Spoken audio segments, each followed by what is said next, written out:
We got the, we have the on-air Leon sign lit up behind me. We're ready, guys. Guys, we're fucking ready. Festival. I'm not gonna say you're wrong, but calm down.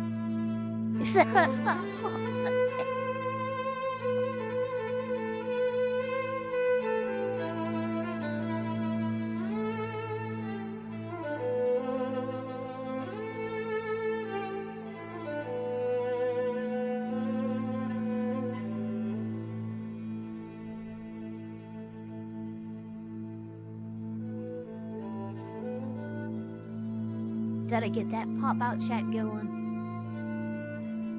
There we go.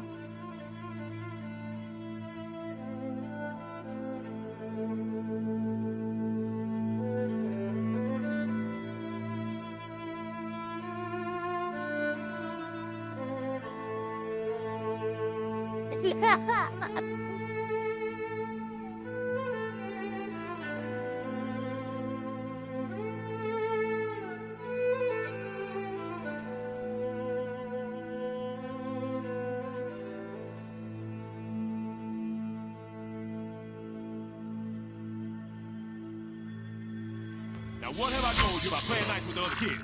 Get back. I've got soap, and I'm not afraid to use it. Back, foul creature. Back to the pit from whence you came. I'm tired of this, Grandpa. That's too damn bad! But why? Why would you do that? Why would you do any of that? I have more, I promise. I don't have them all on the same folder, and that was my fad. That was my bad, not my fad. What the frickin'... You know what? You know what we need? Michael, A you lack of have to accountability. take responsibility here. One of your employees had a heart attack. He could have died because of the way you're allowing your office to run. Do you want that on your conscience? Do you? Michael? You're talking to me. Yeah. Wait, what? I love it. And now, the nations of the world who hate Johnny, presented by Eva.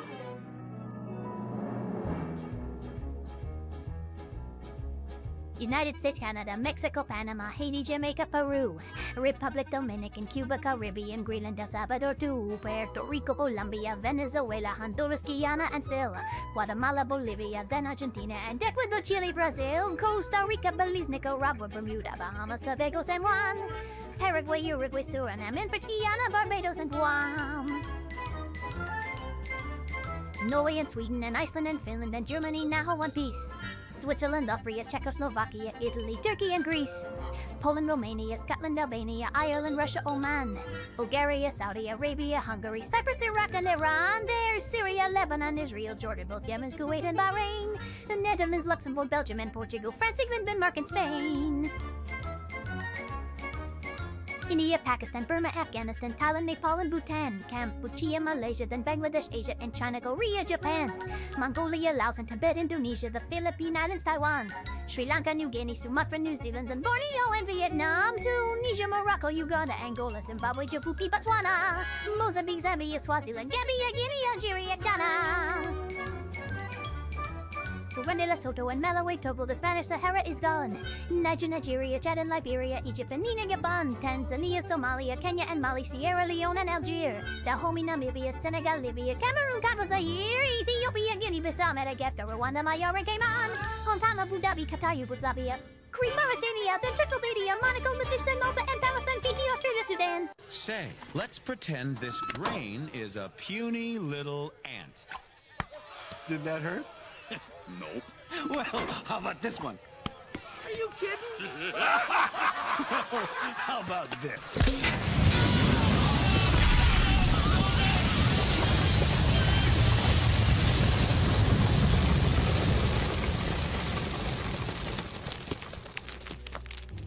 You let one ant stand up to us, then they all might stand up.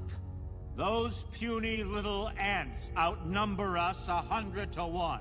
And if they ever figure that out, there goes our way of life. It's not about food. It's about keeping those ants in line. Yeah, but did you ever consider something? I'm not sure what though. You know what? We're gonna this. I like it. I don't need Ah, shit, a I fucked reason. up. Wait. There we go. Look at somebody who was so rude. They made an AI of me just sitting here, minding my own business, and out of nowhere. I don't need What the a heck? reason. What did I do? Well, what is wrong? What did I do? It's so rude.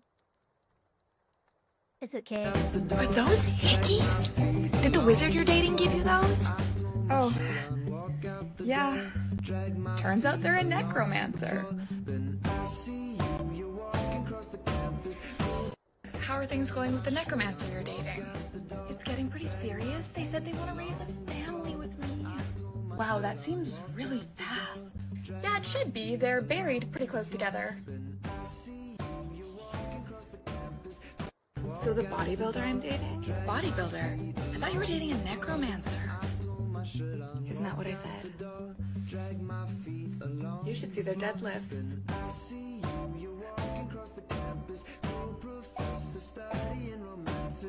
How are things going with the necromancer you're dating? Badly? We're fighting. They're mad because apparently I stole their heart. Wait, why would that be a bad thing? Yeah, that's what I said. They've got like a dozen more in their study. Sometimes I worry they only want me for my body. It's so good. Let's run a quick scenario, okay? I will be the boss, and you will come to me for a raise. Go. Sir, I was wondering if I could have a raise. I'm listening. Well, I've been a top performing salesman at the company for the last 3 years. I'm the first one in. Okay, stop. It's done. Really? On one condition. Sure. What's that? You tell my family I love them. If I give you this pay raise, it'll come out of my paycheck, which means I won't be able to provide for my family the way I want to, and I can't live with that. So. I want the raise, it's fine. Just What? I don't want the raise. I don't want the raise, it's fine. See what I did there, guys? I negotiated with death. DuPont executive approach to higher salaries. Oh my god. How insane is that? I mean, actually, you know what? It reminds me of one more thing. Hold on, let's see here if I can find it. In fact, you know what? I need to have this one on my... Because I already have one office. But I need this one. The office... Pretend to fire me. Is this it? No. No. Oh, come on.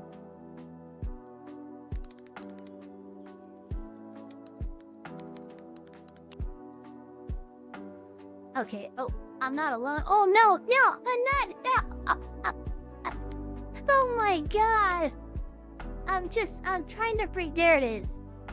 There it is, finally. That's fine, I understand. Okay, here we go.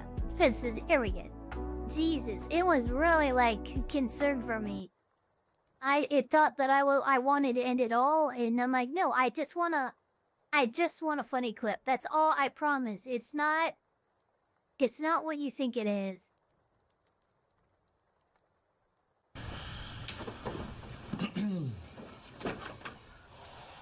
I'm really sorry, but I have to let you go. And it's purely budgetary.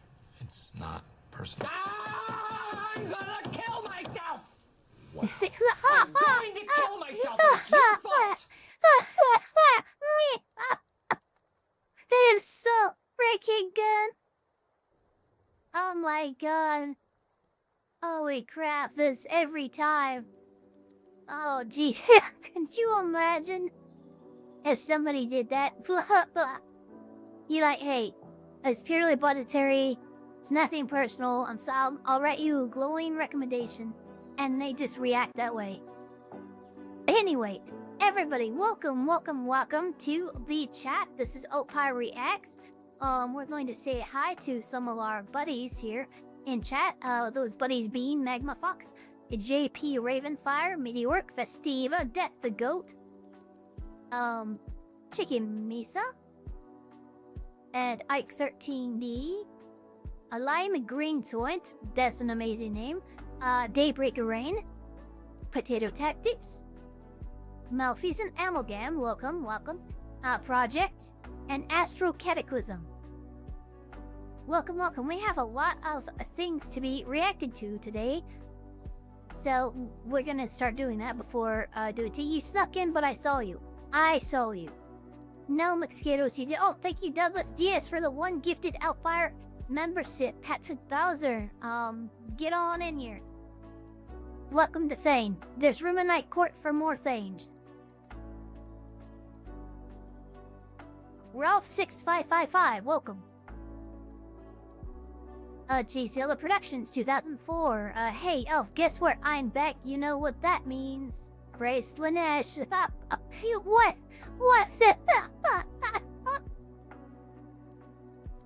Oh my god, Doctor. Dad, welcome. Okay, first of all, you guys are all distracting me.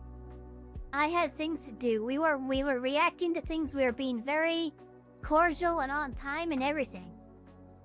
We're gonna start out with here. I'm not sure.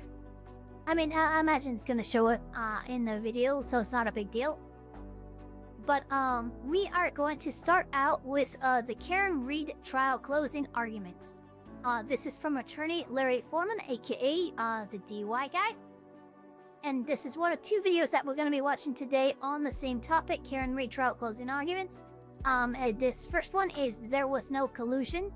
Or there was no collision, excuse me, I'm sorry, that's, there was no collision. And then $500,000 lies and fake experts. So we have, some fun stuff to get into, as well as a new, now this was released only 3 hours ago, but it was from, Legal Mindset stream this morning. Apparently a new investigation has opened up against Johnny Somali, aka Ramzi Ismail Kalala, whatever his name is. Arki, yeah. Ramzi Kamal Ismail? I forget his name. But we're also going to be reacting to that, and normally I would wait a few days, allow the algorithm to hit it, and like let it be promoted naturally that way. But this is time-sensitive information, and as most of you know, most of you came from Legal Mindset's audience. Like, he and I share a majority of our audience, so I'm not too worried about taking away from the algo for him for this. Somali in prison? I don't think yet, but it's looking more and more likely. So anyway, that being said, we're going to go ahead and start off with there was no collision. This is from the DUIGuy, Karen Reed trial closing arguments. Let's freaking do this.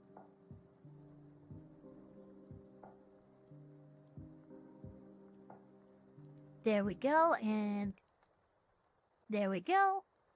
And here we go. John O'Keefe was not hit by a car. There was no collision. In our system of justice, Karen Reed sits here today, presumed innocent, cloaked in the presumption of innocence. Watch this. This is how it's done. Once you flip them, tell them how you flipped them, what they said that favors you, and they're the witnesses called by the government. Hold on. Chivigamu, thank you for coming from Mizu.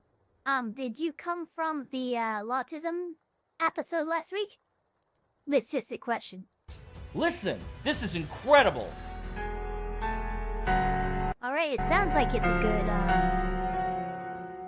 Well, hello, everybody, and welcome back to Buckle Up. It's the Law with Attorney Larry Foreman. Folks, today we are finally at the end of the Karen Reed case. I know that we skipped Dr. Rentschler. I just could not find the slot for me to premiere his videos. I may still do him, and I may still premiere him on this channel during deliberations. It all depends on how it's going to play out. But today, folks, we are doing the closing. We are doing the closing.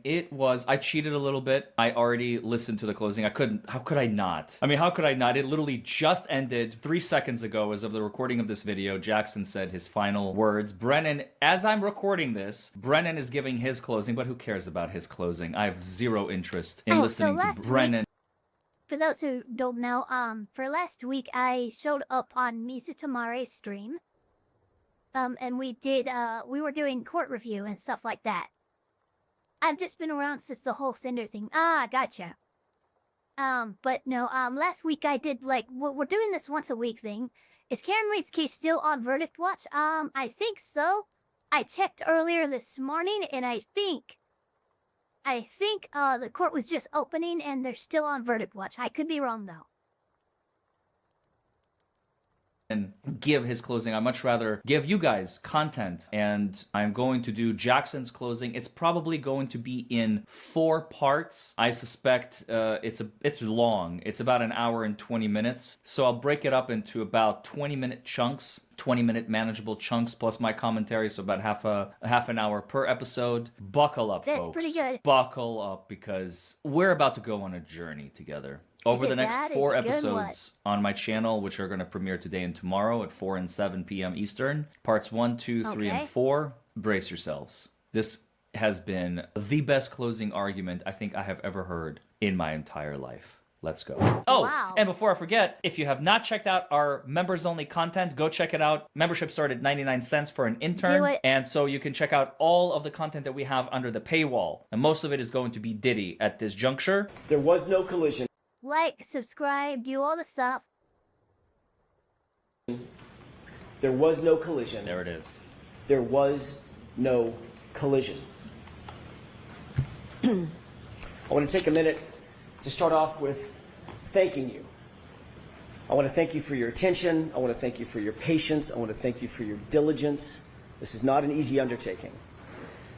Most of all, I want to thank you for your courage, because courage is what this moment demands. Not just to listen, but to stare directly at injustice and say, not here, not now, not on our watch. That's what you're being asked to do. Okay, so this is pretty good. This is basically what he's doing. If he's putting the jury to task, he's going to go, look, this is gonna be hard. This is gonna take courage. This is the moment for you to step up, do your do your civic duty, and find Karen Reed innocent. That's pretty much what he's saying, because the last thing anybody in this entire trial wants is a hung jury. You know, oh God, that would be, I could only imagine. That would be really, really, really fucking bad. But that's kind of why he's leading off like this. He's like, guys, this is the hard part, but you've got this. You have the courage. You're young. You have what's necessary to stare injustice in the face and say no. Stare down injustice. I want to start with a simple truth. You folks, not us, nobody else in the courtroom, you folks are the last line of defense. The last line of defense between an innocent woman and a system that has tried to break her. Yep. That falsely accused her, that tried mightily to bury the truth. Yeah. This case was corrupted from the start. It was corrupted by biases and conflicts and personal loyalties that you heard about. And most fatally, it was corrupted by a lead investigator whose misconduct infected every single part of this case from the top to the bottom. In our opening comments to you a few weeks ago, we told you what to watch for. We warned you what to watch for. We begged you what to watch for. Watch for the physical evidence. Pay attention to the medical facts. Pay attention to the science and the physics. Okay, yeah. But also pay attention to the integrity, the very essence, the integrity of the investigation. But you also saw something during the course of the trial that none of us might have expected, something that should sadden us, something that maybe would anger us. On full display, you saw the lengths to which some police officers will go to protect their own. Good on blue you, line. At the expense of the rest of us. Yep. They're special. They're special because they're police. We are not special because we are not police. It empowers the jury. Very important. Karen Reed, an innocent woman.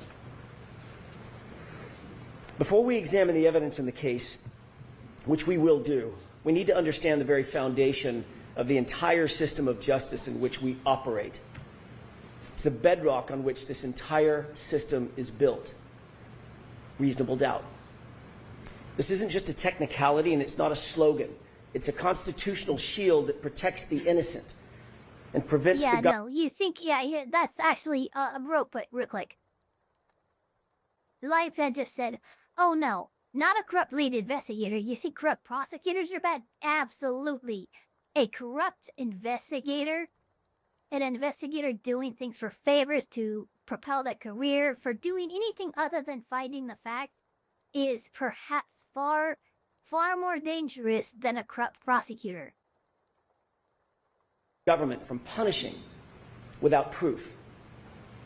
The Commonwealth has the high burden to prove every single element of every single charge beyond a reasonable doubt and to a moral certainty. As I said, those powerful words are not just some legal jargon. They're your mandate, they're your obligation, they're your community's protection against injustice. Yep. In our system of justice, Karen Reed sits here today, presumed innocent, cloaked in the presumption of innocence. That presumption is not fragile. It doesn't just disappear because there's a charge or a badge or a theory. That presumption stands firm unless and until the Commonwealth clears that high bar, the highest bar the law provides, proof beyond a reasonable doubt and to a moral certainty. That means at the end of this case, at the end of the trial, you think about one or more of the charges, you think, you know what, maybe that's true. It might be true. Then you vote not guilty. Mm-hmm. If you think it's possibly true or probably true, your vote must be not guilty. Yep. If someone among you thinks it's likely true or even very likely to be true, your vote is not guilty. The prosecution Because none of those standards, maybe, might be, possibly, probably, likely, very likely, none of those meets the extraordinary burden of beyond a reasonable doubt and to a moral certainty. A moral certainty means a level of confidence so strong, so incredibly unshakable, that you could go home, you would go home, look your loved ones in the eye and say, I am certain.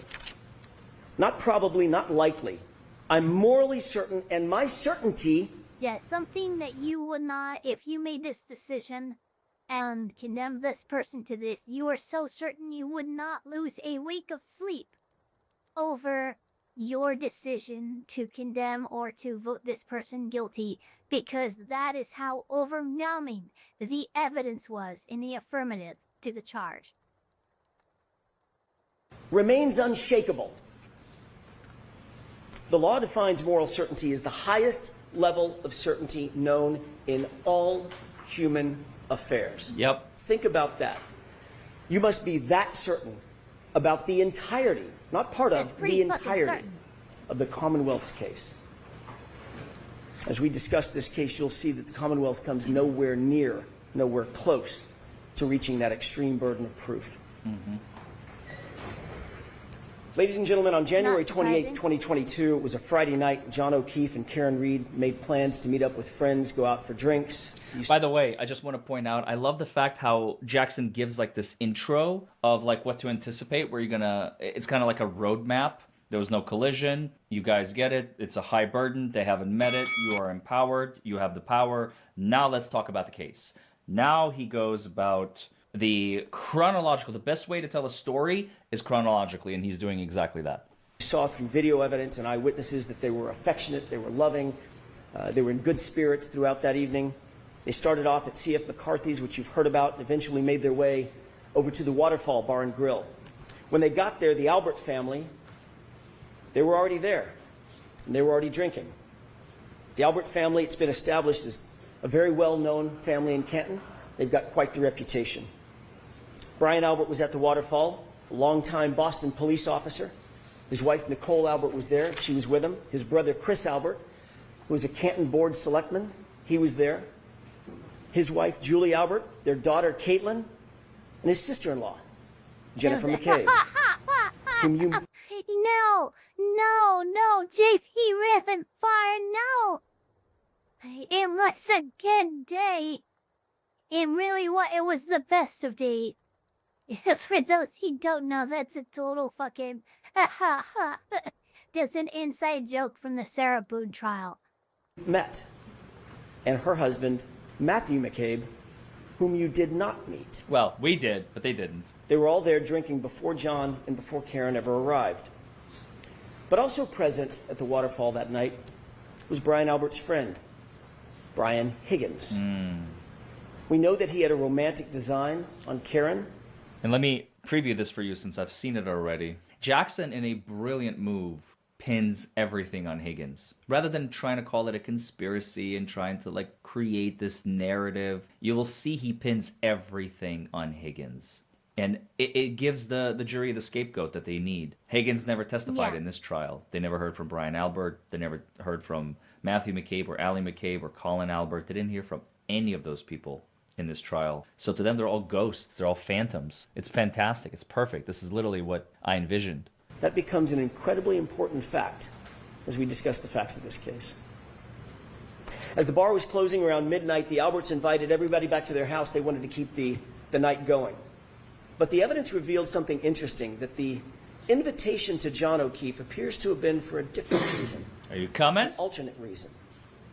Think about the video of Brian Higgins and what Michael Proctor in his investigation completely and utterly ignored. Oh my god, Larry. Sorry, Larry's just freaking popping his knuckles. He's ready to go. Look, he's the godfather of law right now. He's like, he's so proud of his boy right now. He's like, dude, that's my boy. This is my argument. This is so fucking good. Higgins was agitated after a day of drinking. Agitated that it was John and not Karen. John with Karen, not him. Oh, okay. Recall that ominous text that he sent to Karen with her and John standing just feet away. Well? Well? He got no response. And then we see this.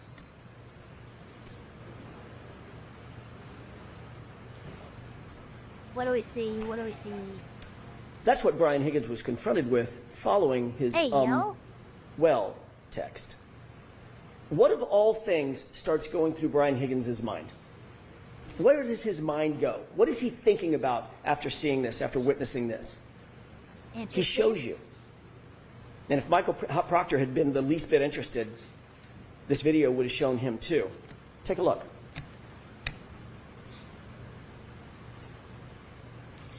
Oh, okay. Yo, okay, yeah. What the fuck? It shows their mindset. They were in a fighting mindset. Yeah, they were wanted definitely to ready to wrestle and fight. Yeah. Play grab ass, whatever they do. Whatever they do, yeah. But this definitely speaks to that they were in a combative mood. Okay, now they're in some kind of other mood. Sparring. Practicing. Fighting techniques. Where was Brian Higgins' mind? What was he thinking about? And then what happens? Before you look at the next video, think about what you're going to see. This next video is after he sees John kiss Karen on the forehead, It's after he housing, sends but that it's aggressive still, text to combative Karen. in And for nature. the record, when you play demonstratives like that, as you tell the story, you have no idea how impactful it is. I've done very similar things in my own trials when I would be like, this is what the cop said. Let's hear it in his own words. Don't just say it. Because if you say it, it's like, you're biased. Obviously, you're defending a client. You're getting paid for that. Right. Don't listen to me. Watch the video.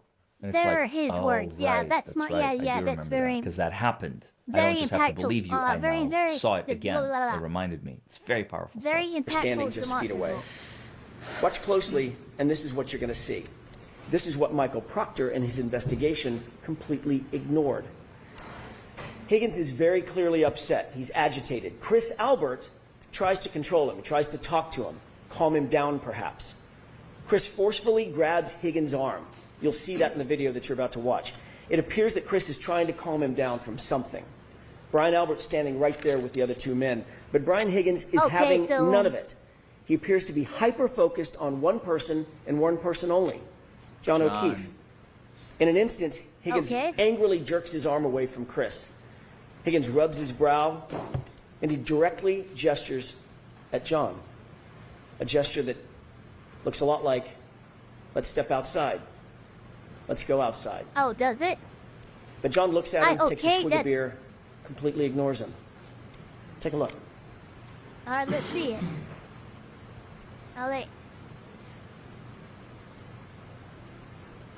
Okay. Oh, there it is, yeah. But calm down. Okay, yeah, something's going on.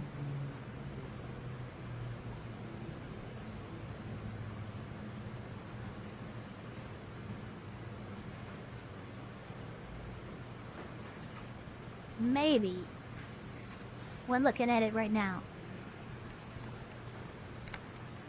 But yeah, okay, I see what he's Michael describing. Proctor, the lead investigator in this case, had all this footage, but he did nothing. He had access to the exact same thing that you saw. Why did he do nothing? Because it didn't A few hurt, minutes it later, didn't help his case. Higgins then texts John directly. You coming here? 3 question marks. Oh, Three shit, question yeah, that's marks. pretty... Now 12:20 a.m. Okay. These guys are not good friends. They barely spoke or even acknowledged each other when they walked into the bar together, other than a quick greeting. So why was Higgins coaxing John over to 34 Fairview? You coming here after this? Yeah. And why not text Karen? Because at that moment, he wasn't interested in Karen. He was interested in John O'Keefe. This is about 5 minutes before John gets out of the SUV and walks toward the house.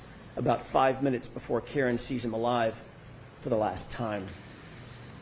So what happened inside that house? Or that basement? Or that garage? What evidence was there for the investigators to look into? What did they ignore?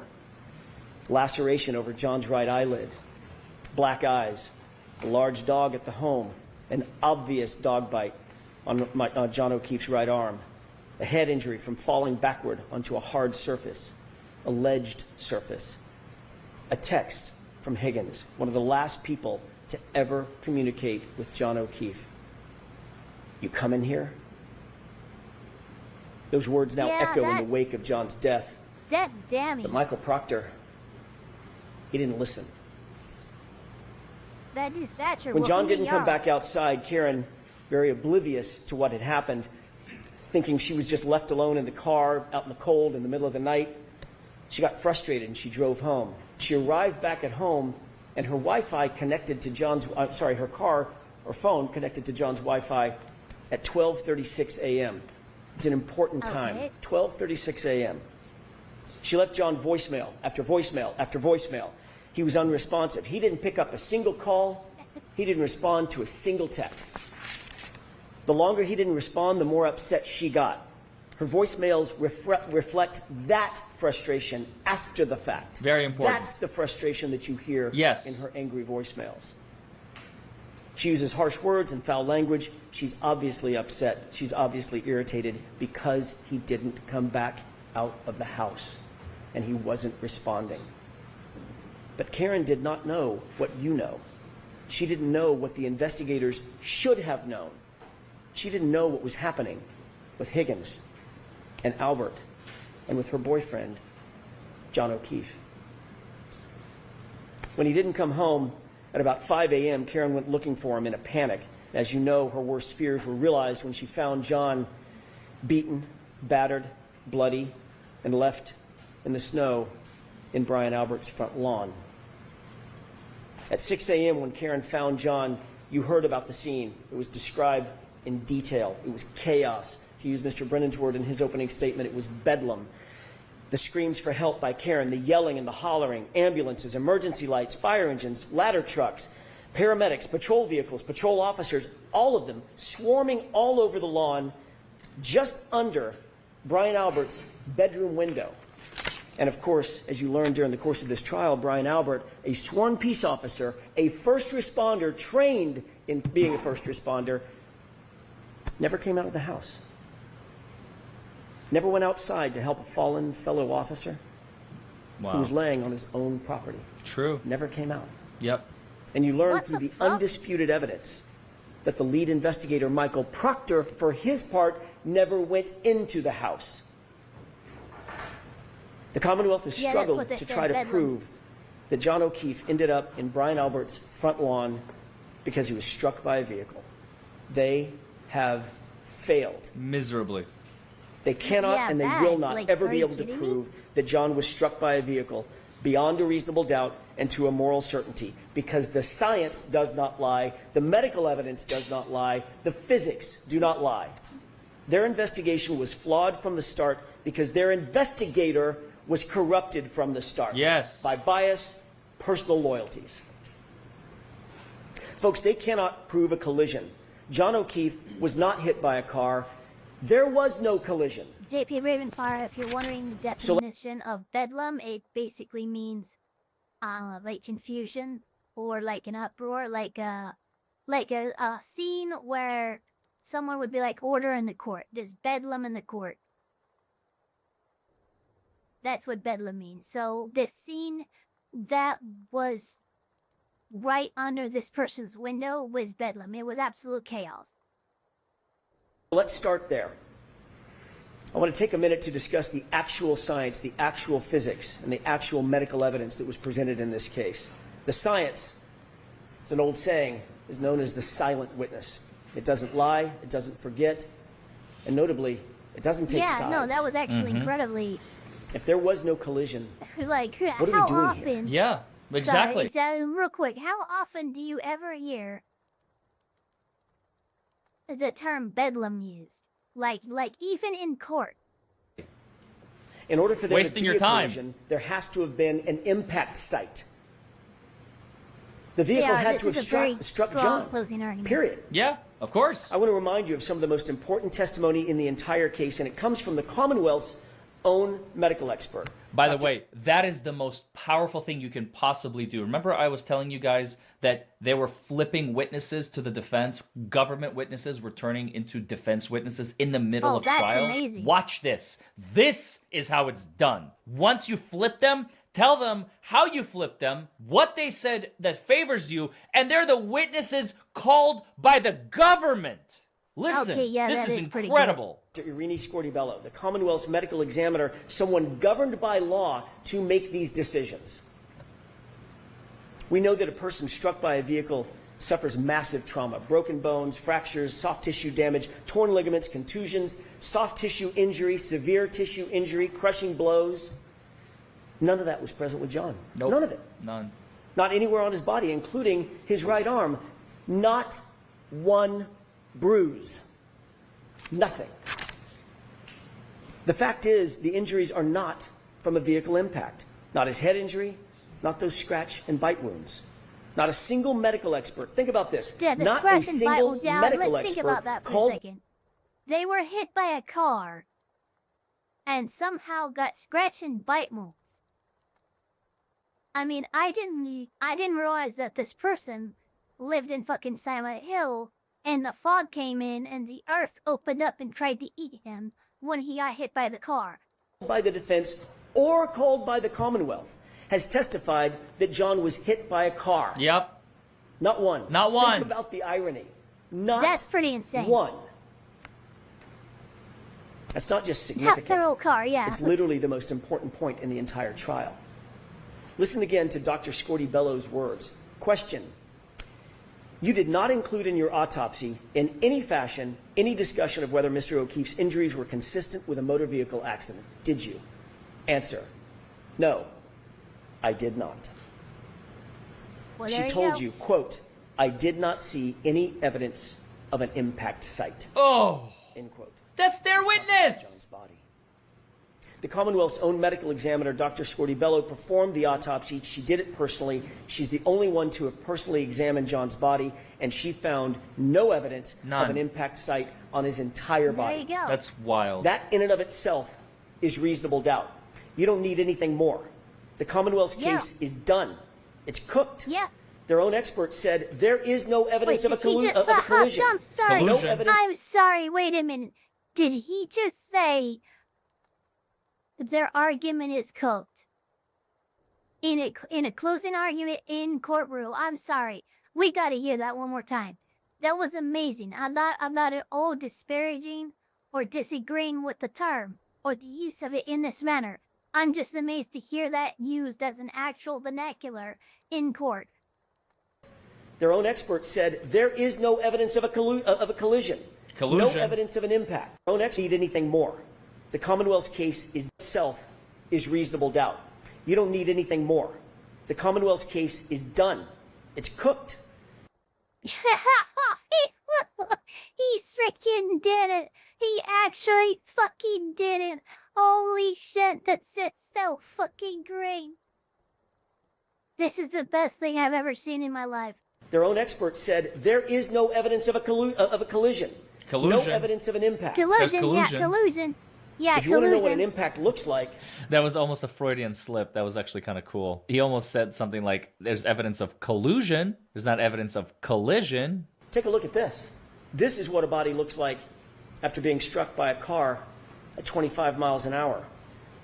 And this is what a car looks like after hitting a person at 25 miles an hour. And I imagine these are photos, I thought initially from Dr. Wolf, like with the Rescue Randy, the one that they destroyed at the end, to show what a real car wreck looks like, but I think it's from Welcher's. Exhibits from Dr. Welcher. Okay. Welcher, yeah. Commonwealth's expert. Okay, so Welcher. All right, folks, this is an excellent place to stop the first video. I know you guys are itching. There will be another one tonight, I promise. And There it will is literally this is one of those and we're closings moving that on gets to better next. with each video. So stay tuned, because let me tell you, folks, by the time we got get this, to the guys. last Watch two this. videos, you do not want to miss them, and they will premiere tomorrow. So we got part 1.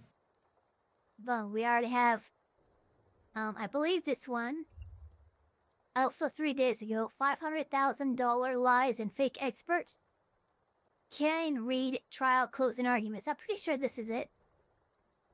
I am 80% certain. So we are going to check this out. We're going to go right into it because that's how freaking great it's been. A man, a police officer, is found dead on the front lawn, and no one secures the scene. No tape, no preservation of evidence, no crime scene log, no search warrants. Let's not forget, this was Brian Albert's house, and that comes with privileges. They're not like you and me. They get special treatment. They get special privileges. Wait, what? These are dog bites and scratches. These are animal wounds. Not one witness has been called in their trial to actually dispute that John O'Keefe's arm injuries are from a dog. No shit. Why is there no blood, no skin, no tissue on a single shard of taillight that they claim came in That's a contact good question. with John's arm? All right, here we go. By the way, Devastator Well, and hello, Seal-Bomb, welcome to the chat. everybody, and welcome back to Buckle Up. It's the Law Hello, of hello, Attorney Larry hello. Thorne. Folks, don't forget to hit that like button, subscribe to the channel if you haven't already, and I Edit. will Edit. continue No, Alan Jackson's no. closing. Bring it up right now. Copy video URL. Boom. It's posted in the chat. You're gonna do your due diligence. You're gonna do all the things. You're gonna hit this. You're gonna subscribe. You're gonna notification bell. You can join for freaking 99 cents. Do it. This is part 2 of 4 in the Karen Reed case. Nice. Let's Part go, folks. 2 of 4. Oh, and before I forget, if you have not checked out our members-only content, go check it out. Membership started 99 cents for an intern, and so you can check out all of the content that we have under the paywall. And most of it is going to be Diddy at this juncture. John didn't even have a bruise. Make no mistake, Dr. Scortibello was presented with the Commonwealth's theory of the case, the same case that you've been presented with, and she refused to conclude that John's death was a homicide. So this is Karen She Reed's flatly lawyer. refused to conclude that there was a collision. And you know who agrees with that? That silent witness. The science. Oh wow, the Badger, physics, Badness the data. Badger. Thank you so much for the 5 gifted memberships. Hold on, we gotta do a thing for that. We gotta do a little something. Hold on, ignore this. I just had to do this to do this. There we go. Okay, we gotta do a little meme. We have to have a meme here. I don't have anything set up, but that's okay. Here, we're gonna do this. I'm tired of this, Grandpa.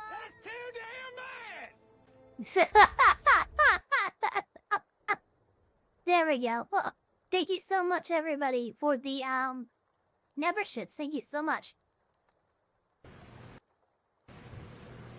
Dr. Wolf and Dr. Rentschler, you just met them recently. They explained they were not initially hired by the defense. They were asked by another agency to conduct their analysis. They looked at the evidence from both sides, not taking a side for the defense or the Commonwealth, completely independent. Wait, no, okay, what? You can't just throw that at me. What?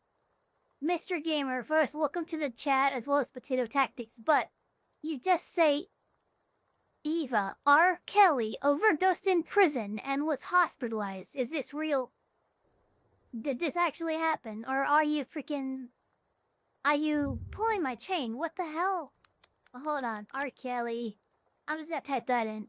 Oh, Jesus, nope, it's real. Hold on, Jesus Christ.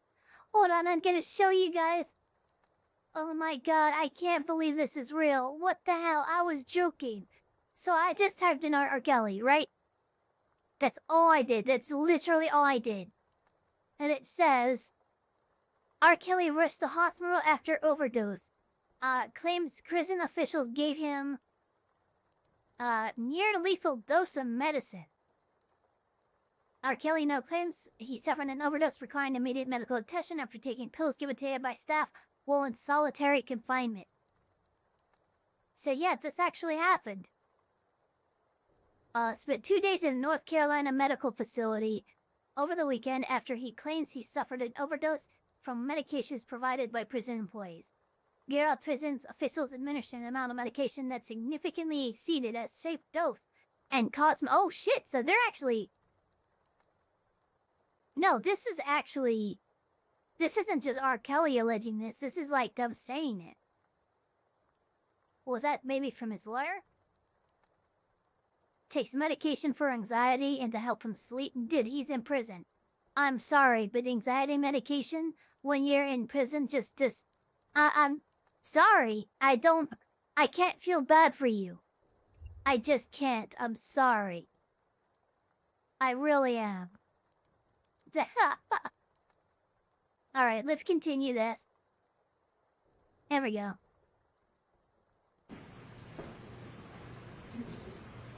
They looked at the damage to the SUV on the one side of the coin. They looked at the injuries to John O'Keefe on the other side of the coin. Both PhDs, both engineers determined there was no collision. I'm not saying it. The science says it. Right. That SUV's taillight was not damaged by striking an arm, and John was not struck by a 6,000-pound SUV. Period. No, that would obliterate you. Dr. Dan Wolf did the testing on the taillight. I mean, let's Actual think about testing, that not for some a second. ridiculous... Let's think, okay, like going how fast? 6,000 pounds going how fast, right? Because I do think it is not that I don't want to care. I simply just do not care. Yeah, me too. But like, think about it. Like 6,000 pounds hitting you at pretty much, God, any speed beyond 10 miles an hour. You know, even going 15 or 20, that's gonna... 25 is you're fucked. Holy shit, you're fucked. You're absolutely fucked. I'm sorry, but I can't even, like... Oh my God, that... Oh, Jesus, that sounds so painful.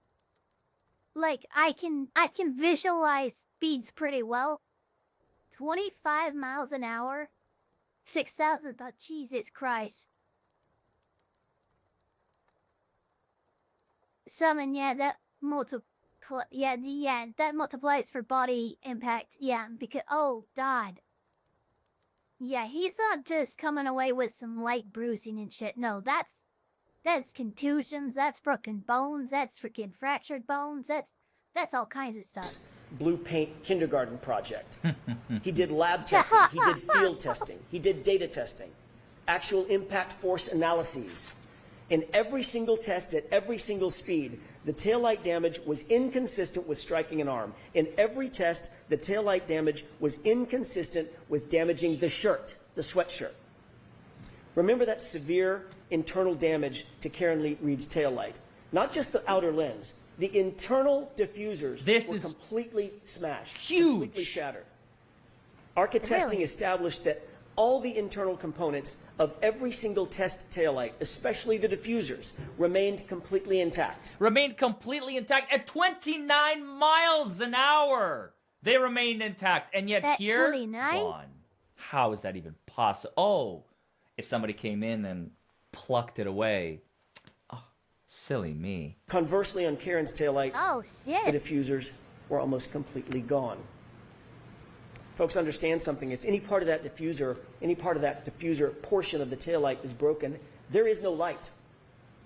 It doesn't illuminate at all. So we have manipulation of evidence.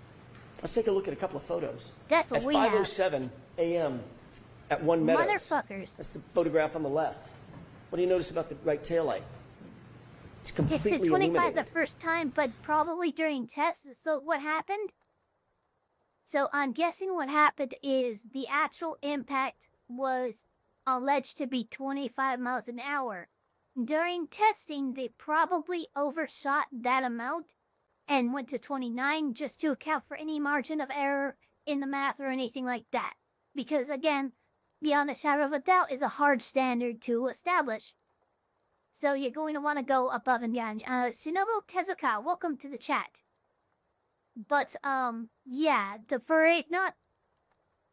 I mean, to me, this seems manipulation of evidence. That seems to be what happened. Later, at 4:12 in the afternoon, photograph on the right, it's lit up. How can that be? How can that be if the Commonwealth claims that those diffusers, the portion that lights up the light, were already scattered all over 34 Fairview? That's their theory. But don't believe your lying eyes. The taillight's completely lit up. That would be impossible. Yep. Dr. Andrew Rinchler, a PhD, a biomechanist, No explained that fucking at way. those speeds, the other side of that coin, John's arm would be basically destroyed. Contusions, Yeah. swelling, torn ligaments, hyperextensions, dislocation of joints, and bones. Did I not say contusions? I swear to God it said contusions. Fractured, broken, and shattered. But as you know, John's arm was pristine, save those dog and claw bites. He didn't even have a bruise. Think about this. Not even a Think bruise. about that photo of those x-rays. That's as you deliberate. huge. That is You insane. can manipulate a taillight fragment. That's huge. That's not that hard. Nothing. You can't manipulate a bruise. No. They claim the car didn't was- do this in the first trial, and I don't know why, but this is so impactful. So powerful. It was going fast enough to shatter the taillight and shatter the diffusers, that it was also going fast enough to destroy and shatter John's arm, And his it arm? simply did not. How do they square Totally that? fine. They don't, and they can't. Yep. So they spent nearly $400,000 of taxpayer money to hire someone to dress up and look like John and paint his arm Holy blue. shit. I know. Kindergarten Which project. told you exactly nothing. Nothing. Very good. The ARCA testing, conversely, also established Very that good it is fucking impossible for John's sweatshirt sleeve to be damaged by an impact with the taillight. The Commonwealth's theory is that the sleeve of John's hoodie sweatshirt was damaged by flying shards of taillight slicing through the shirt and through John's arm. I have 3 questions. Number 1, John's arm had about 36 abrasions. How did 36 shards of acrylic go through 9 tiny little puncture holes? How'd that happen? Somebody needs to answer Yeah, that. that's a good question. Number 2, why are there no slices or cuts in the hoodie? All the defects Yeah, are punctures. another good question. Punctures that you might get from, say, I don't know, canine teeth. And number Oh, 3, shit. if the shards cut bloody gouges into John's arm, that's their theory.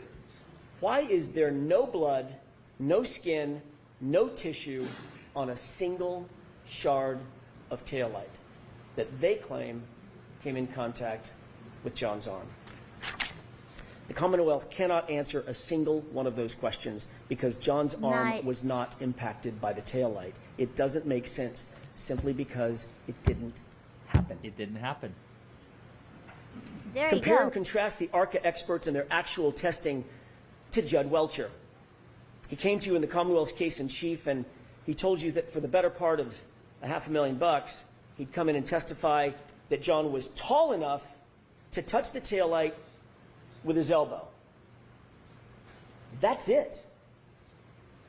And even in that basic demonstration, he had to lean in to manipulate it. Oh, To get God. the results that he wanted. Oh, Oh my God. Dr. Welcher then claimed that the reason he didn't do the reconstruction, the actual testing, think about what he said. There isn't enough evidence to determine what happened. I beg your pardon? I love his What the genuine fuck? shock. Like, there's not enough evidence to figure out what happened. I'm sorry. What did you just say? You're the expert hired by the government to further their theory of the case.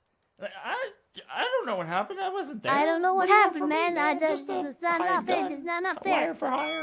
If you give me $500,000, Jackson, I'll say what you want me to say. Like, you know what I mean? Yeah, that's what happened. Money talks. Welcher talks. Money, money, money. When there isn't enough Money. evidence, in his words. You vote not guilty. That's what happens.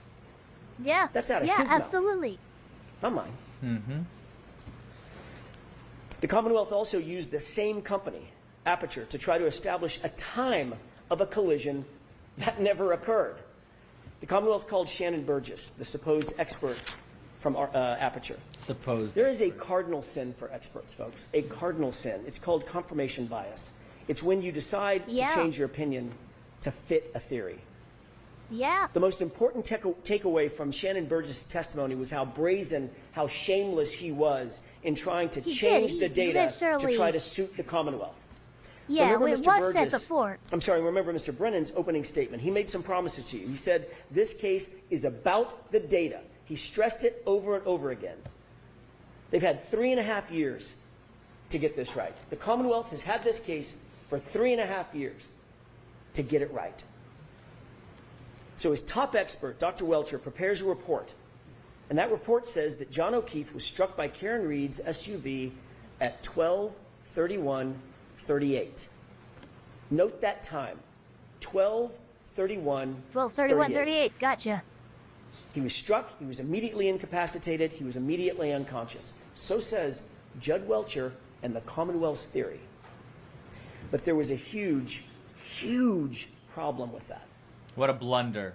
And somewhere in the middle of trial, somebody must have realized it. Oops. They must have realized that the very data they What? produced unequivocally establishes that they are wrong about a collision. It could not have happened. Why? Because John was interacting with his phone after 12:31:38. Remember, Oh, the shit. collision immediately incapacitating. There you go. How could he be interacting with his phone afterward? He was on his phone, Yeah. opening his phone, checking his phone, reading texts on his phone, and locking his phone, all of it after 12:31:38, which is the time Welcher clocked for the moment the of the world? impact. Wait a And minute. I swear to God I saw that. Did anybody else see Death the Goat post something and then it disappeared? What was that? Yeah, message retracted. What was it? I need to know. God damn it.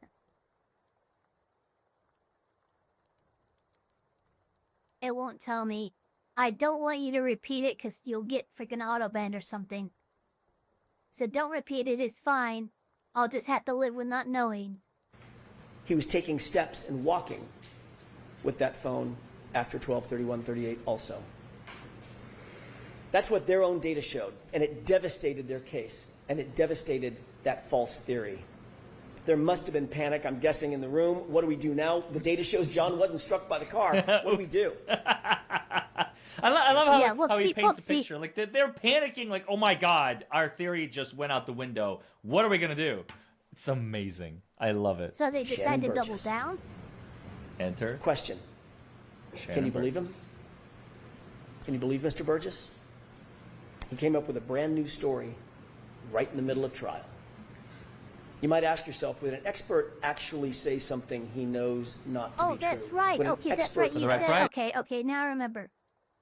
You were talking about the impact energy of being hit by a pickup going 25 miles an hour, which was 9.9 kilojoules. Am I correct in my remembering of that? Because you said impact energy, and then I remembered the number, and I think you spat out 9.9 kilojoules. He say something he knows is not supported by fact? Would an expert shade the truth? For the What's right up, price. Davison? $500,000. Yeah, Burgess was You the don't have fake to look any- expert. He was the guy who freaking wanted to change megajoules. Oh, shit. Further Gotcha. than Shannon Burgess's CV to answer that question. Yep. That was a shame. MJ megajoules. Gotcha. That was a shame. Even with the pull and push and stretch and manipulation of the time data that Mr. Burgess came in here and told you about, it still shows the manipulation of Burgess's CV to answer that question. Yep. That was a shame. That was a shame. Oh, yeah. Even with the pull and push and stretch and manipulation of the time data that Mr. Burgess came in here and told you about, I'm it sorry, still we gotta shows slow that down. John One more time. Oh my god. That was perhaps the best freaking shade I've ever seen thrown at somebody. Holy shit. That was amazing. That was a shame. That was a shame. that question. Yep. Look any further than Shannon Burgess's CV to answer that question. Yep. That was a shame. That was a shame. Even with the pull and push and stretch and manipulation of the time data that Mr. Burgess came in here and told you about, it still shows that John O'Keefe was very much alive and walking around after they claimed he was hit and incapacitated. Think about that. Matt DeSogra looked at Burgess's report and told you that in 30 out of 30 scenarios of the possible time skews that Shannon Burgess identified, he came in the middle of trial and identified all these other time skews that he called it. In every That was single a scenario, shame. John was alive and walking after they said he was hit. And that's a problem for them. Yep. Because there was no collision. Just look There at Mr. was no Whiffen's data. collision. Ian Whiffen. John O'Keefe took 31 steps at a steady rate, about 83 feet, and then think about this. In a westerly direction, that would be right toward The house. Remember, it's 78 feet to that garage door. That's not a coincidence. The Commonwealth's witnesses, or the Commonwealth's witness, Mr. Ian Whiffen himself conceded that he has reasonable doubts about the accuracy of John's location. I data. remember that. Remember that question and answer? Unbelievable. Cross-examination by Well, Mr. holy Lassie. shit, there you go. Do you have doubts? Yeah. I do. Are those doubts reasonable? They are. Well, there you go. And remember, it's still the Commonwealth's burden. Yep. Yes, If it their is. own cell phone expert has a reasonable doubt about John's location, so should you. Yep. John O'Keefe was inside, and the phone battery temperature further proves it. Oh, This is yeah. not speculation. This is Yeah, I'm not sure why YouTube is removing. Like, there's nothing wrong with stating the amount of megajoules and of energy that it would take to be hit by a pickup truck going 25 miles an hour. That's not. Is YouTube like afraid of math? Like, what the fuck? so science, big. and it's irrefutable. It tells us Listen. that he was not Persuasive, laying welcome. outside in the cold. He was inside somewhere a little bit warmer. A Ian little bit Whiffen warmer, told there you you that go. when the iPhone is exposed to freezing temperatures. Think about these. And again, that's their expert. He is flipping another one in closing. He's showing them how they flipped it, the expert, That's during the pretty trial. good. Unbelievable stuff. Scortabello, Whiffen, Welcher, Burgess. Notice how he focused on a couple of witnesses for the defense so far. Wolf and Rentschler, of course, because they're the biggest. He's showing how their own witnesses are proving the defense's theory. Numbers. Almost When the never iPhone seen is it before. exposed to freezing temperatures, it will drop from 81 to 21 degrees. Not to this extent. Usually you flip like one or two.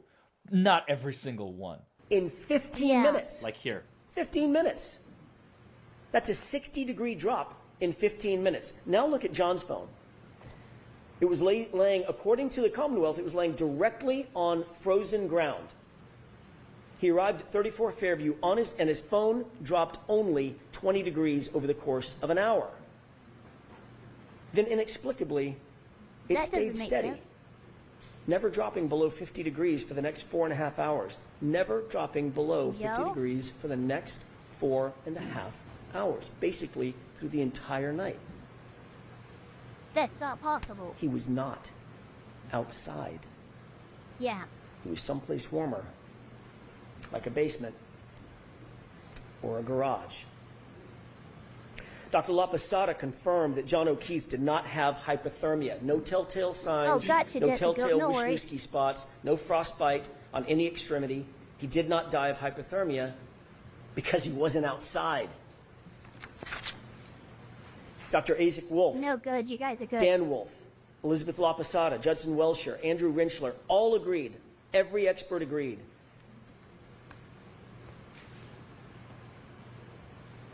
This is how John O'Keefe died. A rearward fall from a standing position.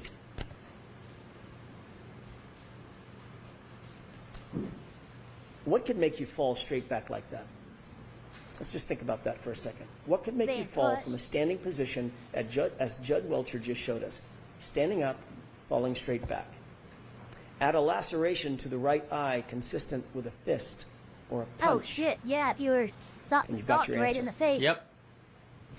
He There certainly you go. didn't sustain that wound on the back of his head by falling backwards onto a lawn.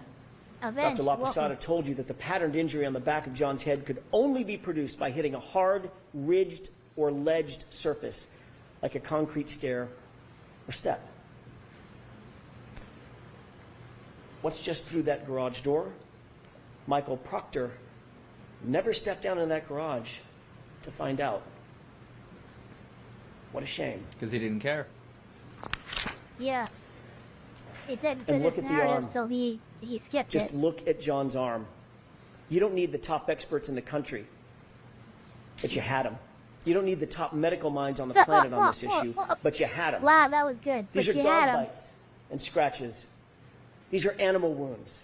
Not one witness has been called in their trial. Not one. 8 weeks and counting. Not one witness who actually disputes that John O'Keefe's arm injuries are from a dog. The Commonwealth could not find a single medical expert, a single medical witness who would come in here and tell you those are inconsistent with a dog bite or a scratch.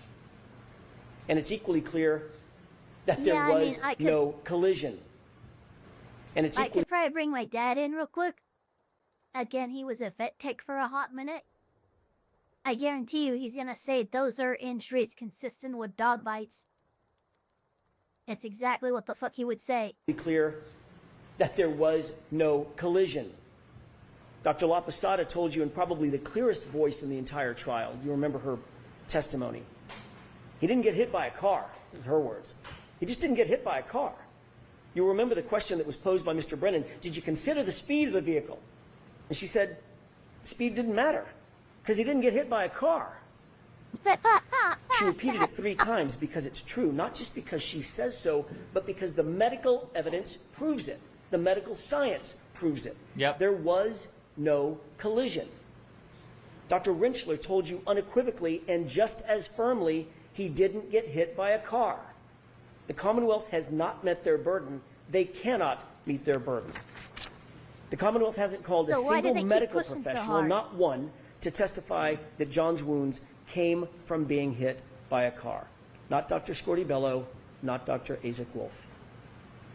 Contrast that with the caliber and the quality of the experts who came in here to tell you what is obvious to anyone with common sense. Those wounds on his right arm are from a dog.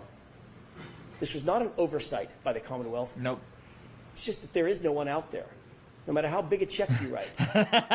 I love that.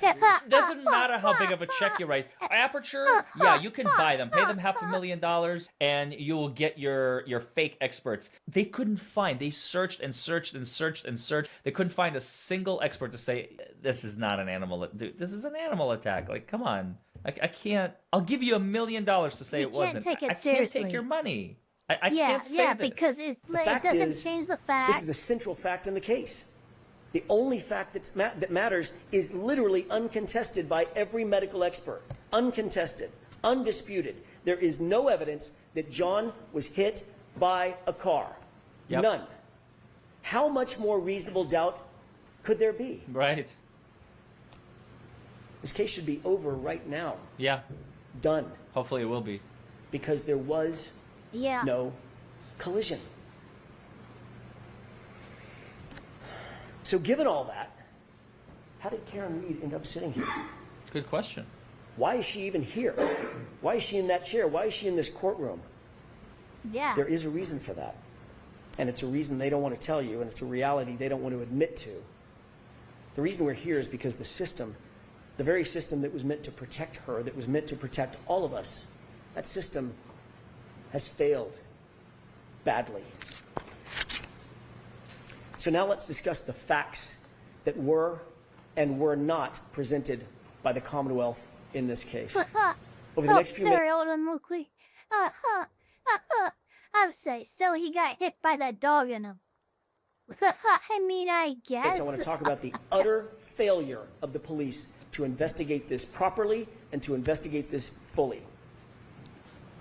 And what you're going to see is that Michael Proctor, the lead investigator for the Commonwealth, did nothing to actually and properly investigate this case. Let's start with the house. That's the most logical place to start. I think you'd agree. Brian Albert's house, where John's body was discovered lifeless in the lawn. A man, a police officer, is found dead on the front lawn, and no one secures the scene. No tape, no preservation of evidence, no crime scene log, no search warrants, no consent searches, no photographs of the house interior. They didn't treat the house as a crime scene, and shamefully, they didn't even treat the yard as a crime scene. The lame excuse offered by retired Lieutenant Gallagher, it was really cold and windy, and I didn't know if there was a crime. It was cold and windy, so you didn't put in a my God. What? You didn't know that a crime had potentially been committed? A dead cop on the lawn? You have a man laying dead in the yard, and here are the undisputed facts that those officers were confronted with. Black eyes. Obviously, black eyes are consistent with a fight. Bloody nose, also consistent with a fight. Bleeding from the face, consistent with a physical altercation. A cut over the right eye, consistent with a punch. No coat in the freezing cold, not dressed for outside, dressed for inside. And one shoe on. I wonder where the other shoe could be. I don't know, maybe in the house 30 feet away. Huh? If you think about and then that... you find a broken and shattered drinking glass next to him. The type of glass that you might find, I don't know, let me think about this, in a kitchen, in a house, 30 feet away. Do you see how obvious it all becomes when you just tie it all together? The glass from the house. The shoe, where is it? It's inside the house. The clothes he's wearing, not fit for someone to be outside. He left his coat in the house. Yeah, this is straight up feeling his hat like a was bad off. episode of LA Noire, where like everybody just got it wrong. Like, it's just mind-boggling, folks. It's just absolutely mind-boggling. And John's phone was tucked neatly under his back shoulder. Lieutenant Gallagher actually claimed he did not know it was a potential crime that needed investigating. Ridiculous. The neighbor across the street, Detective Lieutenant Kelleher, had a ring camera that was pointed at the exact direction where John O'Keefe would have been hit, and nobody bothered to secure it. Nobody bothered to secure it. Nobody even bothered to look at it. Because they don't care. Of course this was a potential crime scene. Of course it was. Let's not forget, this was Brian Albert's house, and that comes with privileges. Oh God. They are special, Wow, he folks. just They're said not it. like you and me. They are special because they are police officers and EMTs. They get special treatment. They get special privileges, ones that we are not privy to. You can imagine how angry that makes the jury to realize about all of this stuff and to think about it. So, Oh, yeah, with that, it's folks, an we're going to excellent conclude this argument. video. We're going to resume tomorrow with parts 3 and 4, Saturday, June 14th, and I will see you all there. Bye, everybody. Wow, pretty sick and powerful stuff. Now, what we're gonna do is on the next Elfpire Reacts, we will do the last 2 videos regarding the closing arguments. Again, I'm giving the algorithm enough time to give DUIGuy his time in the sun, let it get up and soak up as much views before I try and react to it. But that being said, we have our new thing that views don't matter on this as much. I mean, only for me, because again, what's going to be happening is a lot of my audience comes from legal mindset. So a lot of you guys have probably, like, I know a good number of people here who are present on the stream that this is covering this morning because I was there. So I didn't see this fast facts though. This is 10 minutes and this is a new Somali investigation opens. So let us see what is going on here.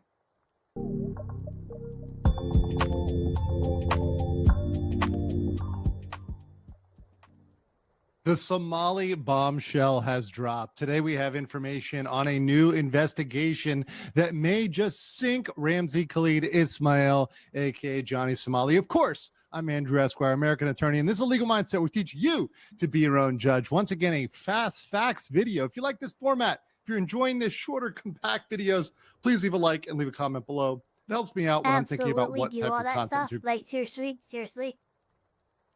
Like I'm already like I'm a member. I'm notification. I have all the things, but like the stuff. Like in fact, you know what? Just cause I don't trust anybody. No, I'm kidding. I trust you all. But there's the link. Like it. create. I said, So, okay, there we go. Without further ado, let's jump right into it. Of course, I have a PowerPoint. So what we have today is the bombshell that we've been waiting for. And once again, I do, partly apologize because I thought this might come down the pike earlier, but I wanted to make sure everything was 100% confirmed. We had translations, we had confirmations, we had all the information we needed to give you accurate, objective information, which is always what I try to do on this channel. Well, having a little bit of fun at the same time. So let's get into it. Obviously, many of you know the current charges that are standing against him. Obviously, we have 3 counts of obstruction, 2 of which he's pled guilty to. Minor Crimes Act, 2 counts. He's pled guilty to both of those. And the deepfakes, which he is fighting and pled not guilty as well.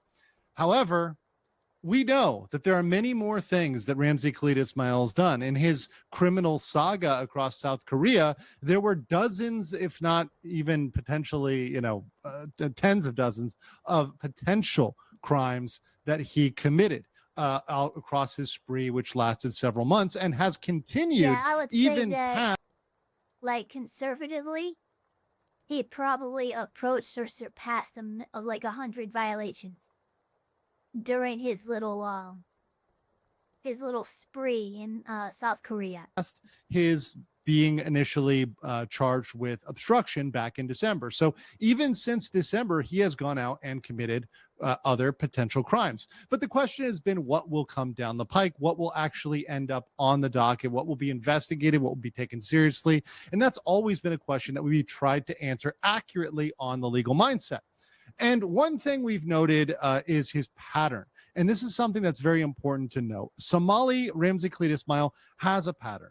He is a very small man. And I say that because it is relevant. It's not just me going ad hominem, but it's relevant because he fears grown men.